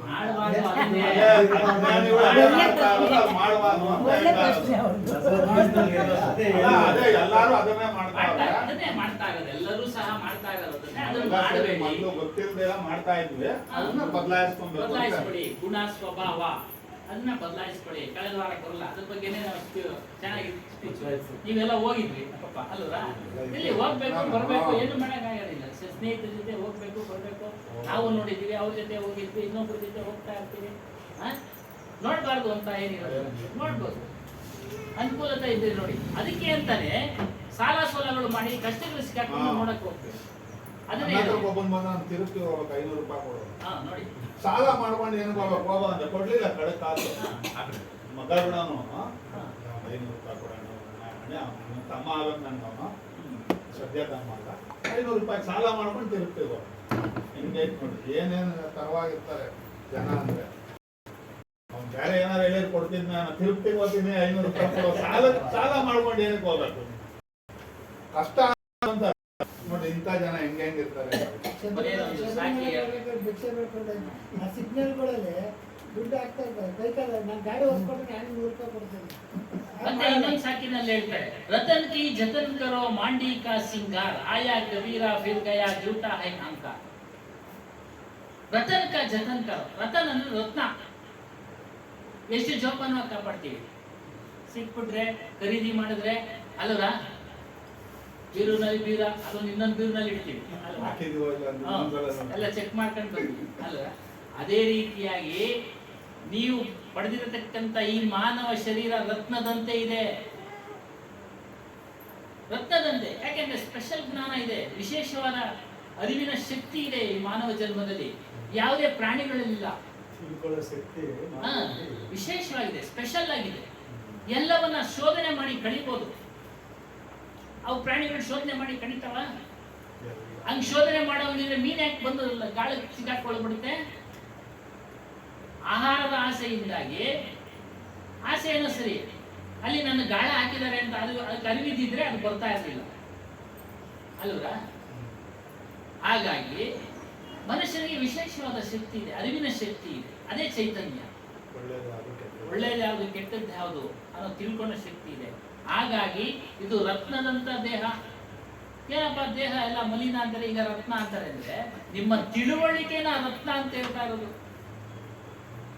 ನಿಮ್ಮ ಜ್ಞಾನನ, ನಿಮ್ಮಲ್ಲಿರ್ತಕ್ಕಂಥ ಜ್ಞಾನವನ್ನ ರತ್ನವನ್ನ ಯಾವ ರೀತಿ ಜೋಪಾನ ಮಾಡ್ತೀರೋ ಅದೇ ರೀತಿಯಾಗಿ ಈ ದೇಹದಲ್ಲಿ ಇರ್ತಕ್ಕಂಥ ನಿಮ್ಮ ಒಂದು ಜ್ಞಾನ, ಅರಿವನ್ನ ರತ್ನದಂತೆ ಜೋಪಾನ ಮಾಡ್ಕೊಂಡು ಸದುಪಯೋಗ ಮಾಡ್ಕೊಳ್ಳಿ. ಸದುಪಯೋಗ ಮಾಡ್ಕೊಳ್ಳಿ. ಏನು ಉಪಾಯದಿಂದ ಈ ರೀತಿಯ ಸತ್ಸಂಗ ಸಾಧನೆ ಮಾರ್ಗದಲ್ಲಿ ಬನ್ನಿ, ಇದನ್ನ ನಿರ್ವಹಣೆ ಮಾಡ್ಕೊಳ್ಳಿ. ನೀನು ತಿಳುವಳಿಕೆ ಇದ್ದು ಅಮಲಿನ ಪದಾರ್ಥ ಸೇವನೆ ಮಾಡಿ ಹೆಂಡತಿ ಮಕ್ಕಳನ್ನ ಪೋಷಣೆ ಮಾಡದೇ ಇದ್ರೆ ಅವನಿಗೂ ಅಶಾಂತಿ, ಮನೆಯವ್ರಿಗೂ ಅಶಾಂತಿ. ಮನೆಯವರು ಸುಖವಾಗಿರ್ತಾರ, ಶಾಂತಿಯಿಂದ ಇರ್ತಾರ? ಆ ರೀತಿಯಾಗಿ ನೀವು ನಿಮ್ಮಲ್ಲಿರ್ತಕ್ಕಂಥ ತಿಳುವಳಿಕೆಯನ್ನ ಒಳ್ಳೆ ಮಾರ್ಗಕ್ಕೆ ತೆಗೆದುಕೊಂಡು ಹೋಗಿ. ನಿಮ್ಗೆ ಇದಕ್ಕೆ ಬರಕ್ ಇಷ್ಟ ಇಲ್ಲ ಅಂದ್ರೆ ಬೇಡ, ಒಳ್ಳೆ ಮಾರ್ಗದಲ್ಲಿ ಜೀವನ ಮಾಡಿ. ಬಿಡುಗಡೆ ಆಗ್ಬೇಕು ಅಂದ್ರೆ ಈ ಒಂದು ಸ್ಥಳಕ್ಕೆ ಬನ್ನಿ, ಆಧ್ಯಾತ್ಮ ಜ್ಞಾನಕ್ಕೆ. ಅದನ್ನ ಹೇಳ್ತಾರೆ, ರತನಕ ಜತನಕರೋ ಮಾಂಡಿಕ ಸಿಂಗ. ಈ ಜೀವನ, ಮನುಷ್ಯ ಜೀವನ ಯಾವ ರೀತಿ ಅಂದ್ರೆ ಮಾಂಡಿ ಅಂದ್ರೆ ಗಂಜಿ. ಮೊದಲು ಗಂಜಿ ಯಾಕೆ ಇರೋದು ಮಾಡ್ತಾ ಇದ್ರು, ಗರಿ ಗರಿ ಗರಿಯಾಗಿರೋದು. ಆದ್ಮೇಲೆ ದೂರ ಹಾಗೆ ಚೆನ್ನಾಗಿ ಕುಳಿತುಕೊಳ್ಳೋದು. ಧೂಳು ಅದೇ ರೀತಿಯಾಗಿ ಕುಳಿತುಕೊಂಡ್ರೆ ಅದು ನೀವು ಕುಡಿದ್ರು ಹೋಗೋದಿಲ್ಲ ಸ್ವಾಮಿ, ಗಂಜಿ ಹಾಕಿರೋ ಬಟ್ಟೆಗೆ. ನಿಮ್ಗೆಲ್ಲ ಗೊತ್ತಿಲ್ಲ, ನಾವೆಲ್ಲ ಹಾಕಿ ಮಾಡಿದ್ವಿ. ಧೂಳು ಕುಳಿತುಕೊಂಡ್ಬಿಟ್ರೆ ಕೊಡೋದ್ರು ಹೋಗೋದಿಲ್ಲ, ತೊಳಿಬೇಕು. ಅದೇ ರೀತಿಯಾಗಿ ನಿಮ್ಮ ಜೀವನ ಏನಿದೆ, ದೇಹದ ಜೀವನ ಕಳೆದೋಗ್ಬಿಡುತ್ತೆ. ಈ ದೇಹವನ್ನ ಯೌವನದಲ್ಲಿ, ಕೌಮಾರ್ಯದಲ್ಲಿ, ವೃದ್ಧಾಪ್ಯದಲ್ಲಿ ದುಷ್ಟದ ಕಾರ್ಯಗಳಿಗೆ ತೆಗೆದುಕೊಂಡು ಹೋಗ್ಬೇಡಿ. ಏನು ಕಾಮ, ಕ್ರೋಧ, ಲೋಭ, ಮೋಹ ಈ ಕಡೆ ತೆಗೆದುಕೊಂಡು ಹೋಗ್ಬೇಡಿ. ಆಸೆ ಇರುತ್ತೆ, ವಯೋಸಹಜ ಆಸೆ, ನಿಯಂತ್ರಣ ಮಾಡಿ. ಎಷ್ಟು ಬೇಕೋ ಅಷ್ಟು ಸ್ವೀಕಾರ ಮಾಡಿ, ಇಲ್ಲ ಅಂತ ಹೇಳಿಲ್ಲ. ಮನೆ ನಿಮ್ಗೆ ಅನುಕೂಲ ಇದೆ, ಕಟ್ಟಿಸ್ಕೊಂಡು ಇರಿ. ನಮ್ಮ ಹನುಮಾನ್ ದಾಸರು ಒಡವೆ ಬಟ್ಟೆಯ ಮೇಲೆ ನಿನ್ಗೆ ಆಸೆನ ಹಾಕು, ಮೋಹ ಬಿಡೋದ್ರ ಮೇಲೆ. ಯಾವ ರೀತಿ ಮೋಹ ಬಿಡೋದು? ಇಂಥದೇ ಬೇಕು ನನಗೆ, ಏನಾನ ಆಗ್ಲಿ, ಆಗ 3 ಆಗಲಿ 3 6 ಅಲ್ವಾ ಸ್ವಾಮಿ? ಆಗ 3 ಆಗಲಿ 3 6 ಆಗಲಿ, ಯಾರು ಹೆಂಗಾನ ಅವಲ್ಲಿ ನನಗೆ ಬೇಕು, ಆ ರೀತಿ ಆಸೆ ಬಿಡು. ಸಾಮಾನ್ಯವಾದ ಆಸೆ, ಇಚ್ಛೆ, ಊಟ ಮಾಡೋದು ಇಚ್ಛೆ, ಜಾಮೂನ್ ತಿನ್ನೋದು ಇಚ್ಛೆ. ಇದ್ದಾಗ ಅವಶ್ಯಕತೆ ಇದ್ದಾಗ ಮಾಡ್ಕೊಳ್ತೀನಿ, ಅದನ್ನ ನಿಮ್ಮ ಹೊಟ್ಟೆಗೆ ಎಷ್ಟು ಬೇಕೋ ಅಷ್ಟು ತಿನ್ನಿ. ಜಾಸ್ತಿ ತಿಂದ್ರೆ ರಾತ್ರಿ ಕಷ್ಟ ಅನುಭವಿಸ್ಬೇಕು. ಆ ರೀತಿಯಾಗಿ ಆಯ್ತು. ಅದಕ್ಕೆ ಹೇಳಿ, ನಿಮ್ಮ ಜೀವನವನ್ನ ಸರಿಯಾದ ರೀತಿಯಲ್ಲಿ ನಿರ್ವಹಣೆ ಮಾಡಿ. ಏನು ಸಾಧನೆಗಳೆಲ್ಲ ತೊಡಗಿಸ್ಕೊಳ್ಳಿ, ಉಪಾಯದಿಂದ ಜೀವನ ಮಾಡಿ. ನಿಮ್ಮ ಲೌಕಿಕ ಅಷ್ಟೇ, ಲೌಕಿಕ ಜೀವನವನ್ನ ಅಷ್ಟೇ ಉಪಾಯದಿಂದ. ಯಾರೋ ದುಷ್ಟ ಬಂದ, ಸುಮ್ಮನೆ ಅವನ ಮಾತಾಡೋದೇ, ಪಕ್ಕಕ್ಕೆ ಹೋಗ್ಬಿಡೋದು ಅಲ್ವರ? ಹಾಗಾಗಿ ಈ ರೀತಿಯ ಉಪಾಯ ಅದು ನಿಮಗೆ ಬರುತ್ತೆ. ಇದು ಕೇಳ್ತಾ ಕೇಳ್ತಾ ಯಾವ ರೀತಿ ಹೋಗ್ಬೇಕು ಅನ್ನೋದು ಒಂದು ಸಿಕ್ಬಿಡುತ್ತೆ ಮಾರ್ಗ. ಅಸಲಿಗೆ ಬರೋದೇ ಇಲ್ಲ ಸ್ವಾಮಿ. ನಮ್ಮ ಒಂದು ಅನುಭವದ ಪ್ರಕಾರ ಕಷ್ಟನೇ ಬರೋದಿಲ್ಲ. ಯಾವ ಗುರುಸ್ಮರಣೆ ಆಧ್ಯಾತ್ಮ ಜ್ಞಾನದಲ್ಲಿ ಇರುತ್ತೆ, ಬರುತ್ತೆ. ಬೆಡ್ಡಷ್ಟು ಬರೋದು ಸಣ್ಣ ಹೋಗ್ಬಿಡುತ್ತೆ. ಸಣ್ಣ ಕಲ್ಗಾತ್ರ. ನಾನು ರಜಾ ಹಾಕ್ಬಿಡ್ತಾ ಇದ್ದೆ, ನನ್ನ ಸ್ವಂತ ಅನುಭವ. ರಜಾ ಹಾಕಿದ್ದ ದಿನಗಳಲ್ಲೇ ಒಂದು ಮಡ್ರುಗಳಾಗ್ಬಿಡೋದು. ನನ್ನ ಸ್ನೇಹಿತ ಕೇಳ, ನಿನ್ಗೇನು ಕನಸು ಬಿಡುತ್ತಾ? ನಿನ್ ರಜಾ ಹಾಕಿದ ದಿನಾನೇ ಇಲ್ಲಾಗುತ್ತೆ. ನಾವು ಎಷ್ಟೊಂದು ಕಷ್ಟ ಪಡ್ತೀವಿ, ಏನ್ ಸುಮ್ಮನೆ ಅಲ್ಲ. ಒಂದು ಮರ್ಡರ್ ಹಾಕ್ಬಿಟ್ರೆ ಅಷ್ಟು ಕಷ್ಟ. ಎಲ್ಲಾರು 10 ಜನ ಓಡಾಡ್ಬೇಕು. ನಿನ್ಗೇನ್ ಕನಸು ಬೀಳುತ್ತಾ? ಈಗ 3ನೇ ಸರಿ ನೀನ್ ರಜಾ ಹಾಕಿದಾಗ ನಿನ್ಗೆ ಆಗಿರೋದು. ಕೆಲಸ ಒತ್ತಡ ಜಾಸ್ತಿ. ಹಾಗೆ ರಜೆ ಹಾಕ್ಬಿಡ್ತಾ ಇದ್ದೆ. ಏನು ಗುರು ಕಾರ್ಯಕ್ಕೆ ರಜೆ ಹಾಕ್ಬಿಡ್ತಾ ಇದ್ದೆ. ಯಾವ್ದು ತಪ್ಪಿಸ್ಕೊಂಡು ತಪ್ಪಿಸ್ತಾ ಇರಲಿಲ್ಲ. ಆರಾಧನೆಗೆ 3 ದಿನ ರಜಾ, ಹೋಗಲ್ಲಿ ಕೆಲಸ ಮಾಡ್ಬೇಕು. ನನಗೆ ಇದಿದೆ, ನಾನು ಬಯಕೆನೇ ಇಲ್ಲದೆ ಮಾಡ್ಕೊಂಡ್ ಬಂದೆ ಸ್ವಾಮಿ. ಯಾವ್ದ್ರ ಬಯಕೆನೂ ನನಗಿಲ್ಲ. ಹೋಗಿ ನಮ್ಮ ಗುರುಗಳು ಹೇಳಿದ್ದಾರೆ ಸೇವೆ ಮಾಡುವಂತ, ಅದನ್ನ ಮಾಡ್ತಾ ಇದ್ದೆ ಅಷ್ಟೇ. ಅದನ್ನ ಮಾಡ್ಕೊಂಡ್ ಬಂದಿರೋದಕ್ಕೇನೆ ನಾವು ನಿಮ್ಮ ಮುಂದೆ ಇವತ್ತಿದ್ದೀವಿ.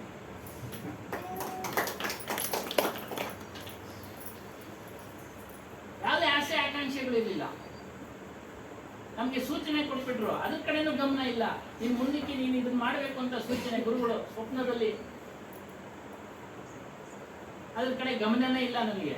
ಎಲ್ಲ ಒಂದ್ ಕಡೆ ಪತ್ರ ಇಟ್ಬಿಟ್ಟಿದ್ದೆ. ಅದನ್ನ ಸಂಭಾಷಣೆ, ನಾನು ಮಾತಾಜಿಯವ್ರಿಗೆ ನಡೆದಿದ್ದು ಸಂಭಾಷಣೆ. ರಿಟೈರ್ಡ್ ಆಯ್ತು, ಎಲ್ಲ ಫೈಲ್ಗಳೆಲ್ಲ ಜೋಡಿಸ್ಕೊಬೇಕು, ತೊಳ್ಕೊಬೇಕಲ್ಲ ಕೊಳೆಗಳನ್ನೆಲ್ಲ, ಎಲ್ಲ ತೆಗೆದು ಸಿಕ್ಬಿಡ್ತು. ಜ್ಞಾಪಕ ಬಂದು ಇದನ್ನ ಮಾಡೋದಕ್ಕೆ ನಮ್ಗೆ ಆದೇಶ ಆಗಿದೆ. ಅಷ್ಟೊಳಗೆ ಇವರು ಸಹಕಾರ ಕೊಟ್ಟರು. ಇವ್ರಿಗೂ ಇದೆ ಪಾತ್ರ, ಇವ್ರದೇ ದೊಡ್ಡ ಪಾತ್ರ. ಗುರುಗಳು ತಿಳಿಸ್ಬಿಟ್ಟು ಹೋಗ್ಬಿಟ್ರು, ಅದೇ ಮಾಡೋದು ಜಾಸ್ತಿ ಕಷ್ಟ ಐತೆ. ನೋಡಿ, ಅವ್ರು ಸಹಕಾರ ಕೊಟ್ಟರು. ಇವತ್ತಿನ ನಿಮ್ಮ ಮುಂದೆ ನಮ್ಗೆ ಒಳ್ಳೆ ಗುರುಗಳು ಸಿಗ್ತಾರೆ. ದೊಡ್ಡ ಗುರುಗಳು ಅಲ್ಲಿದ್ದಾರೆ, ಒಳ್ಳೆ ಗುರುಗಳು ಇದ್ದಾರೆ. ನಾವು ನಿಮ್ಮಂಗೆ ನಮ್ಗೆ ಅರ್ಥ ಆಗೋಂಗ್ ಹೇಳ್ತಿರಲ್ಲ, ಅದು ನಮ್ಗೆ ಅವ್ರು ಬಂದ್ರೆ ಹಿಂದಿಯಲ್ಲಿ ನಮ್ಗೆ ಅರ್ಥ ಆಗಲ್ಲ. 30% ಯಾರಿಗೂ ಗೊತ್ತಾಗಲ್ಲ ಒಂದು. ಹಾಗಾಗಿ ಉಪಾಯ ನೀವು ಮಾಡ್ತಾ ಇದ್ರೆ ನಿಮ್ಗೆ ದಾರಿ ಸಿಕ್ಬಿಡುತ್ತೆ ಸ್ವಾಮಿ. ಒಟ್ಟಾರೆ ಹೇಳ್ಬೇಕು ಅಂದ್ರೆ ಮಾಡಬೇಕಷ್ಟೇ. ಸೇವೆ ಮಾಡಿ, ತನು ಮನ ಧನದಿಂದ ಗುರು ಸೇವೆ ಮಾಡಿ, ಆಧ್ಯಾತ್ಮ ಮಾರ್ಗದಲ್ಲಿ ಬನ್ನಿ. ನಿಮಗೆ ಮಾರ್ಗ ಸಿಕ್ಬಿಡುತ್ತೆ. ಆ ಮಾರ್ಗದಲ್ಲಿ ನೀವು ತಪ್ಪೋದು ಕೂಡ ನಿಮ್ಮನ್ನು ಎಳ್ಕೊಂಬರುತ್ತೆ ಸ್ವಾಮಿ. ಮಾರ್ಗ ತಪ್ಪಿಸ್ಕೊಂಡು ಹೋಗ್ತೀನಿ ಆ ಕಡೆ ಅಂದ್ರೆ ನಿಮ್ಮನ್ನು ಬಿಡೋದಿಲ್ಲ. ಏನಮ್ಮ ಬಿಡಲ್ಲ, ಯಾವ್ದೇ ಕಾರಣಕ್ಕೂ ಬಿಡಲ್ಲ. ಕರ್ಕೊಂಡ್ಬರುತ್ತೆ. ಗುರುಗಳು ನಮ್ಮನ್ನು ಬಿಡ್ಲಿಲ್ಲ. ಕರ್ಕೊಂಬರ್ತಾ ಇದ್ರು. ನಾವು ತಪ್ಪಿಸ್ಕೊಂಡು ಅಂದ್ರೆ ಕೆಲಸದ ಒತ್ತಡದಿಂದ ತಪ್ಪಿಸ್ಕೊಳ್ತಾ ಇದ್ವಿ.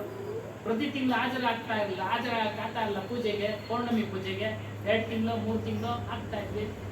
ಆದರೆ ಆ ಪ್ರೋಗ್ರಾಮ್ 2 ಪ್ರೋಗ್ರಾಮ್ಗಳಲ್ಲಿ ರಜಾ ಹಾಕ್ಬಿಟ್ಟು ಮಾಡ್ತಾ ಇದ್ವಿ. ಹಾಗಾಗಿ ಗುರು ಸೇವೆ ಮಾಡಿ ಆಧ್ಯಾತ್ಮಿಕ ಮಾರ್ಗದಲ್ಲಿ ಇರಿ, ಖಂಡಿತ ಲಾಭ ಇದೆ. 100ಕ್ಕೆ 200ರಷ್ಟು ಇದೆ. ಇದು ನಮ್ಮ ಅನುಭವದ ಮಾತು. ಎಲ್ಲ ಅದು ನೀವು ಸಾಗಿದ್ರೆ ಖಂಡಿತವಾಗ್ಲೂ ಸಿಗುತ್ತೆ. ಇವರಿಗೆಲ್ಲ ಆಗಿದೆ, ಶಾಂತಿ ಸಿಗ್ತಾರೆ, ನಮಗೂ ಶಾಂತಿ ಸಿಗ್ತಾರೆ. ಯಾವುದನ್ನು ತಲೆಗೆ ಹಾಕ್ಕೊಳಲ್ಲ, ಮನಸ್ಸಿಗೆ ಹಾಕ್ಕೊಳಲ್ಲ.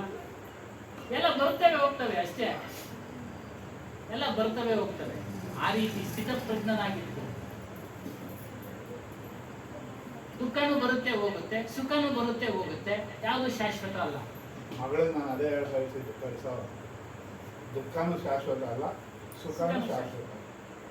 ರಕ್ಷಣೆ ಮಾಡ್ಕೊಂಡು ಜೀವನ ತಿರ್ಗಾ ಮದುವೆ ಫಿಕ್ಸ್ ಆಗಿತ್ತಲ್ಲ, ಹಾ. ಅವ್ರ ಅಪ್ಪ ಅಮ್ಮಗೆ ನಮ್ಮ ಹುಡುಗಿಗಳು ಹೇಗೆ ಮಾಡಕ್ ಬರಲ್ಲ ಅಂತ ಅವ್ರು ನಾನು ಒಂಚೂರು ಕಲ್ತೋಳು ಹಂಗೆ ಹೇಳ್ತಾಳೆ ಡೈರೆಕ್ಟ್ ಆಗಿ. ಹೇಳ್ಬೇಕು. ಕೆಲ್ಸಕ್ಕೆ ಹೋಗ್ತಾಳೆ ಅಂತ ಕಲ್ತೋಳು ಅವಳು ಒಂಚೂರು. ನಾನು ಯಾಕೆ ಹಿಂಗೆ ಹೇಳೋದು, ಇಲ್ಲೇ ಹೇಳ್ಬೇಕು ಸುಮ್ಮನೆ ಅವಳಲ್ಲ ಅಂತ. ಈಗೆಲ್ಲ ನಿಜಾನೇ ಹೇಳ್ಬೇಕು.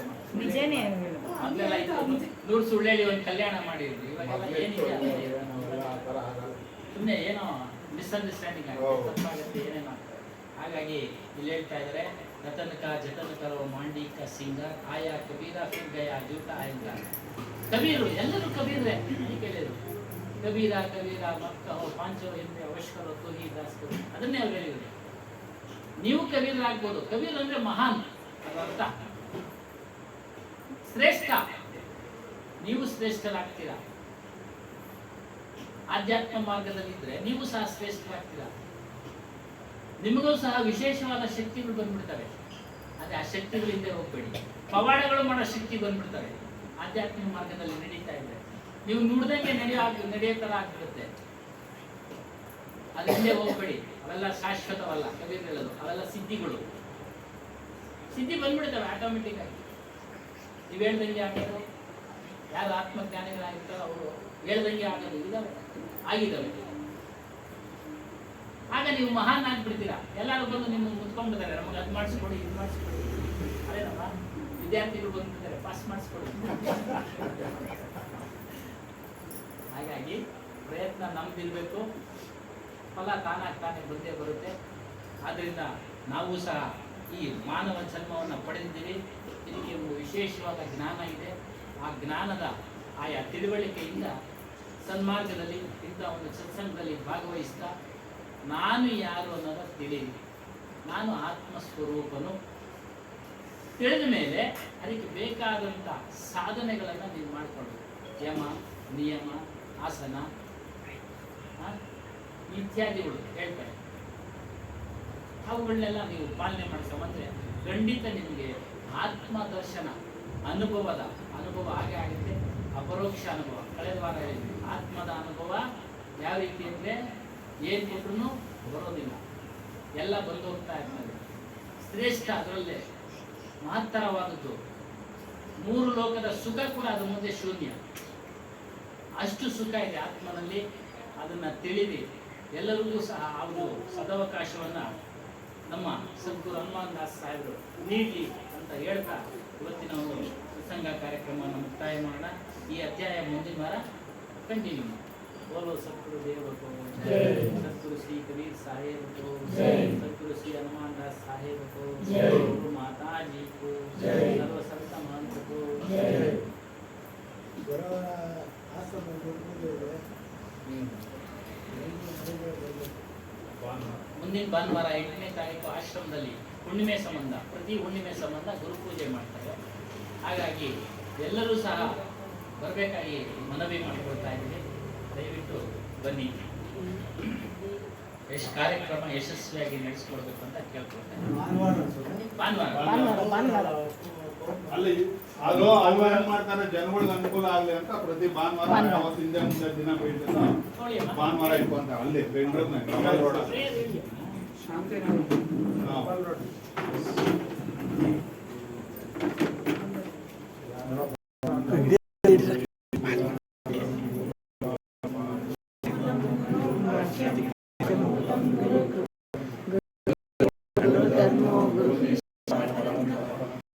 नास्ति तत्त्वं गुरु ಸಾಹೇಬ್ ಬಂದೆ ಸಾಹೇಬ್ ಬಂದೆ ವಂದನೀಯ